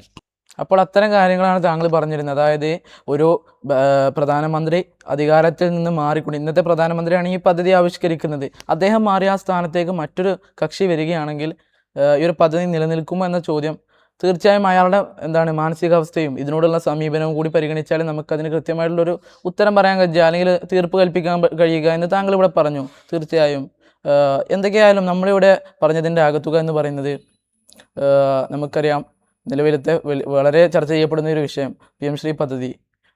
ഈ ഒരു വിഷയത്തെ സംബന്ധിച്ച് ചെറിയൊരു വിശകലനമാണ് നമ്മളിവിടെ ഉദ്ദേശിച്ചത്. ആ വിഷയ സംബന്ധമായിട്ടാണ് നമ്മുടെ സ്വാലി ഇവിടെ പറഞ്ഞത്. അതിൻ്റെ ഒരുപാട് ലക്ഷ്യങ്ങളും ഈ ലക്ഷ്യങ്ങളെ സംബന്ധിച്ച് ഈ നേതാക്കൾ അല്ലെങ്കിൽ ഇന്നത്തെ സർക്കാർ ഈ ലക്ഷ്യങ്ങളെ സംബന്ധിച്ച് ഉന്നയിക്കുമ്പോഴും അതിൻ്റെ പിന്നിൽ നിൽക്കുന്ന ഒരുപാട് നിഗൂഢമായ ലക്ഷ്യങ്ങൾ വേറെയുണ്ട്. അതിനെക്കുറിച്ചും താങ്കൾ ഇവിടെ പറയുകയുണ്ടായി. മാത്രമല്ല ദേശീയ വിദ്യാഭ്യാസ നയം ആ ഒരു ദേശീയ വിദ്യാഭ്യാസ നയവുമായിട്ട് ഈ ഒരു പദ്ധതി എത്രത്തോളം ബന്ധപ്പെട്ടിരിക്കുന്നു, അതുപോലെ തന്നെ ഭാവിയിലേക്ക് ഒരു പദ്ധതി മുഖേന എന്തൊക്കെ നമുക്ക് പ്രതീക്ഷിക്കാൻ കഴിയും, അല്ലെങ്കിൽ സംഭവിക്കുമെന്നാണ് നമുക്ക് പ്രത്യാശിക്കാൻ കഴിയുക എന്ന കാര്യങ്ങളൊക്കെ താങ്കൾ ഇവിടെ കൃത്യമായിട്ട് പറയുകയുണ്ടായി. അതിനെക്കുറിച്ച് വ്യക്തമായിട്ട് പ്രത്യേകിച്ച് ആ പാഠപുസ്തകങ്ങൾ മാറ്റിയ കാര്യങ്ങളൊക്കെ ചരിത്രത്തിലെയും ഒരുപാട് മാറ്റത്തിരുത്തലുകളൊക്കെ അങ്ങ് ഇവിടെ വിശദീകരിക്കുകയുണ്ടായി. അതുപോലെ തന്നെ നമ്മുടെ ഈ ഒരു പദ്ധതി എങ്ങനെയാണ് ഇതിനെ പ്രസ്താവിക്കുക എന്നുള്ളത് വലിയൊരു ചോദ്യമാണ് നമുക്ക് മുമ്പിലുള്ളത്. അതായത് ഇത്തരത്തിലുള്ള നിഗൂഢമായ ലക്ഷ്യങ്ങളുണ്ട് എന്ന് താങ്കൾ പറഞ്ഞു. അതുകൊണ്ടൊക്കെ തന്നെ ഈ ഒരു പദ്ധതി നമുക്ക് പ്രസ്താവിക്കാൻ ഒരുപാട് പ്രയാസമാണ്. ഇതൊരു വിദ്യാഭ്യാസപരമായിട്ടുള്ള അല്ലെങ്കിൽ വിദ്യാഭ്യാസ സംവിധാനത്തെ നവീകരിക്കുക എന്നാണ് അവർ പറയുന്നത്. എങ്കിൽ പോലും യഥാർത്ഥത്തിൽ അതല്ല, നേരെ മറിച്ച് ഇത് രാഷ്ട്രീയപരമായിട്ട് വേരോട്ടമില്ലാത്ത പല സംസ്ഥാനങ്ങളിലും വേരോട്ടം ഉണ്ടാക്കാൻ വേണ്ടിയിട്ടുള്ള കേന്ദ്ര സർക്കാരിൻ്റെ ശ്രമമാണോ എന്നുള്ളത് വലിയൊരു ചോദ്യമാണ്. അതുപോലെ തന്നെ ഈ ഒരു പദ്ധതിയുടെ തുടക്കത്തിൽ PM എന്ന് വെച്ചിട്ടാണ് ഈ ഒരു പദ്ധതി തുടങ്ങുന്നത്, PM ശ്രീ എന്ന് പറയുമ്പോൾ. അതായത് ഇത്രത്തോളം പ്രധാനമന്ത്രിയുടെ പേര് തുടക്കത്തിൽ പരാമർശിക്കുന്നത് അവർക്ക് രാഷ്ട്രീയപരമായിട്ടുള്ള നേട്ടം ലഭിക്കുമോ, മാത്രമല്ല ഇത്തരം ആ ഒരു പേര് കൊണ്ടുവരുമ്പം അത് ജനഹൃദയങ്ങളിൽ എങ്ങനെ സ്വാധീനം ചെലുത്തും എന്നുള്ള കാര്യങ്ങളും താങ്കൾ പറഞ്ഞു. അപ്പം വിമർശനങ്ങളൊക്കെ താങ്കൾ ഒരുപാട് പറയുകയുണ്ടായി. പ്രത്യേകിച്ച് ഇത്തരത്തിലുള്ളൊരു വിദ്യാഭ്യാസ സംവിധാനം, ഈ ഒരു PM ശ്രീ പദ്ധതി അത് നടപ്പിലാക്കുമ്പം PM എന്ന് കൊടുക്കുന്നത് ജനഹൃദയങ്ങളിൽ വലിയ സ്വാധീനം ചെലുത്തും എന്ന രീതിയിലാണ് താങ്കൾ പറഞ്ഞത്. അതിന് താങ്കൾ മറ്റ് സംസ്ഥാനങ്ങളിൽ നടന്ന കാര്യങ്ങളൊക്കെ ഉദ്ധരിക്കുകയുണ്ടായി. അതായത് പ്രധാനമന്ത്രിയുടെ ചിത്രം നമ്മൾ സോഷ്യൽ മീഡിയയിലൂടെ പങ്കുവെക്കുകയാണ്, മോദി സർക്കാരിൻ്റെ സ്കൂളുകൾ എന്ന് പറഞ്ഞിട്ട്. അപ്പോൾ ഇത് കാണുന്ന വ്യക്തികൾ സ്വമേധയാ കരുതുക എന്തെന്ന് വെച്ചാൽ ഇത് മോദി സർക്കാരാണ് ഇവിടെ എല്ലാ കാര്യങ്ങളും കൊണ്ടുവരുന്നത്, പക്ഷേ അവിടെയും സംസ്ഥാന സർക്കാരിൻ്റെ പങ്കുണ്ട്, അതിവിടെ മറക്കപ്പെടുകയാണ് എന്നുള്ള കാര്യങ്ങൾ താങ്കൾ ഇവിടെ വ്യക്തമാക്കി. പിന്നീട് നമ്മൾ മനസ്സിലാക്കേണ്ട ഇത്തരം കടുത്ത വിമർശനങ്ങൾക്ക് ഈ ഒരു പദ്ധതി വഴിവെക്കുമ്പോഴും ഈ ഒരു പദ്ധതി എങ്ങനെയാണ് സംസ്ഥാനങ്ങളിൽ ഇപ്പോൾ നടപ്പിലാക്കുക? കാരണം സംസ്ഥാനങ്ങൾ ഇതിൽ നിന്ന് വിട്ടുനിൽക്കുകയല്ലേ, അതിനല്ലേ സംസ്ഥാനങ്ങൾ മുതിരുക. കാരണം കടുത്ത വിമർശനങ്ങൾ ഈ ഒരു പദ്ധതിക്ക് വരുന്നുണ്ട്. എന്നിരുന്നാൽ പോലും ആ ഒരു സാഹചര്യത്തിലൊക്കെ അല്ലെങ്കിൽ ആ ഒരു കാര്യങ്ങളൊക്കെ നോക്കുമ്പം സംസ്ഥാനങ്ങളിൽ ഇതെങ്ങനെ നടപ്പിലാക്കും എന്നുള്ളത് വലിയൊരു ചോദ്യമാണ്. മാത്രമല്ല ഇതിൽ നമുക്ക് കാണാൻ കഴിയുന്ന വേറൊരു പ്രശ്നമാണ്, നമ്മൾ മനസ്സിലാക്കേണ്ടത് എത്രത്തോളം രാഷ്ട്രീയമായിട്ടുള്ള കാര്യങ്ങൾ ഒരു വിദ്യാഭ്യാസ മേഖലയിൽ ഉൾക്കൊള്ളിക്കാൻ സാധിക്കും, അല്ലെങ്കിൽ അതിന് എത്രത്തോളമാണ് അതിൻ്റെ നിലനിൽപ്പ്. മാത്രമല്ല ഈ ഒരു പദ്ധതി, ഈ ഒരു വിദ്യാഭ്യാസ പദ്ധതി ഇത് നടപ്പിലാക്കുന്നത് പ്രധാനമന്ത്രി സർക്കാരാണ്, നമ്മുടെ മോദി സർക്കാരാണ്. അദ്ദേഹം ഈ ഒരു പദ്ധതിയിൽ നിന്ന് അല്ലെങ്കിൽ അദ്ദേഹം ഈ അധികാരത്തിൽ നിന്ന് പിന്മാറി, അതായത് പ്രതിപക്ഷമോ അല്ലെങ്കിൽ മറ്റു ആളുകളോ മറ്റു കക്ഷികളോ ഈ ഒരു പ്രധാനമന്ത്രി സ്ഥാനത്തേക്ക് വന്നാൽ എങ്ങനെയാണ് പിന്നീട് ഈ ഒരു പദ്ധതിയുടെ അവസ്ഥ ഉണ്ടാകുക? ഒന്നില്ലെങ്കിൽ ഇത് പാടെ ഉപേക്ഷിക്കേണ്ടാകാം, അല്ലെങ്കിൽ ഇത് നിലനിർത്താം, അല്ലെങ്കിൽ പോരായ്മകളുള്ള ഭാഗങ്ങൾ മാറ്റിക്കൊണ്ട് അവിടേക്ക് അനുയോജ്യമായിട്ടുള്ള പല കാര്യങ്ങളും കയറ്റിക്കൊണ്ട് ഈ ഒരു വിദ്യാഭ്യാസ മേഖലയെ നവീകരിക്കാം. അങ്ങനെ ഒരുപാട് കാര്യങ്ങളുണ്ട്. എന്തായിരിക്കാം അതിന്, എന്തിനായിരിക്കാം സാധ്യത എന്ന് അങ്ങോട്ട് ചോദിച്ചപ്പോൾ ഇവിടെ സൽമാൻ പറഞ്ഞു, അതായത് ഇത്തരത്തിലൊരു പ്രധാനമന്ത്രിക്ക് പകരം വരുന്ന കക്ഷി അയാളുടെ മാനസിക സാഹചര്യം അല്ലെങ്കിൽ ഇതിനോടുള്ള അയാളുടെ നിലപാട് എന്തൊക്കെയാണ്, ആ ഒരു വ്യക്തി ഈ ഒരു പദ്ധതിയെ വിമർശിക്കുന്നവനാണോ, അതല്ല ഈ ഒരു പദ്ധതിക്ക് കൃത്യമായുള്ള പുകഴ്ത്തലുകളും അതുപോലെ തന്നെ ഈ ഒരു പദ്ധതിയിൽ കൃത്യമായുള്ള താല്പര്യവും ഉള്ള ഒരു വ്യക്തിയാണ് എന്നുള്ള ആ ഒരു കാര്യങ്ങളൊക്കെ എടുത്ത് പരിശോധിക്കുമ്പോൾ മാത്രമാണ് നമുക്കിതിനൊരു തീർപ്പ് കൽപ്പിക്കാൻ സാധിക്കുക എന്നൊക്കെയാണ് താങ്കൾ ഇവിടെ പറഞ്ഞത്. ഏതായാലും ഇത്തരത്തിലുള്ള ഈ ഒരു നമ്മുടെ ഈ ഒരു ചർച്ചയുടെ ആകത്തുക, ഈ ഒരു കാര്യങ്ങളൊക്കെ വെച്ച് നോക്കുമ്പോൾ നമ്മൾ എത്തിച്ചേരുന്നത് യഥാർത്ഥത്തിൽ ഒരു വിദ്യാഭ്യാസ മേഖലയിലുള്ള ഈ ഒരു നവീകരണം എന്ന് പറഞ്ഞുകൊണ്ട് നടപ്പിലാക്കുന്ന ഈ ഒരു പദ്ധതി അത് യഥാർത്ഥത്തിൽ വിദ്യാഭ്യാസ മേഖലയെ കാവൽക്കരിച്ചു കൊണ്ടിട്ട് അല്ലെങ്കിൽ അവരുടെ ആശയങ്ങൾ കയറ്റി വേരോട്ടമില്ലാത്ത പല സംസ്ഥാനങ്ങളും പിടിച്ചെടുത്തുകൊണ്ട് ഇവരുടെ പുരാതന ആശയമായിട്ടുള്ള ഇന്ത്യയെ ഹിന്ദുസ്ഥാനാക്കുക, ആ ഒരു ആശയത്തിലേക്ക് രാജ്യത്തെ കൊണ്ടെത്തിക്കാനുള്ള ശ്രമമാണ് എന്ന കാര്യത്തിലേക്കാണ്, അല്ലെങ്കിൽ അങ്ങനത്തെ ഒരു വസ്തുതയിലേക്കാണ് നമ്മൾ എത്തിച്ചേരുന്നത്. എന്തൊക്കെയായാലും ഞങ്ങളുടെ ഈ ഒരു ചർച്ച നിങ്ങൾക്ക് ഉപകാരപ്പെട്ടുവെന്നും ഈ ഒരു വിഷയം വളരെ വിശകലനം ചെയ്ത് പഠിക്കേണ്ട വിശാലമായൊരു വിഷയമാണ്. അതിനാലൊക്കെ തന്നെ ഈ ഒരു ചർച്ച കൊണ്ട് ഈ ഒരു വിഷയത്തെ കൂടുതൽ അറിയാനും മനസ്സിലാക്കാനും നിങ്ങൾക്ക് പ്രചോദനമാകുമെന്നും വിശ്വസിച്ചുകൊണ്ട് ഈ ഒരു ചർച്ചയ്ക്ക് വിരാമമിടുന്നു. വാഖിറു ദഅ്വാനാ അൽഹംദുലില്ലാഹി റബ്ബിൽ ആലമീൻ. അസ്സലാമു അലൈക്കും വറഹ്മത്തുള്ളാഹി വബറകാതുഹു.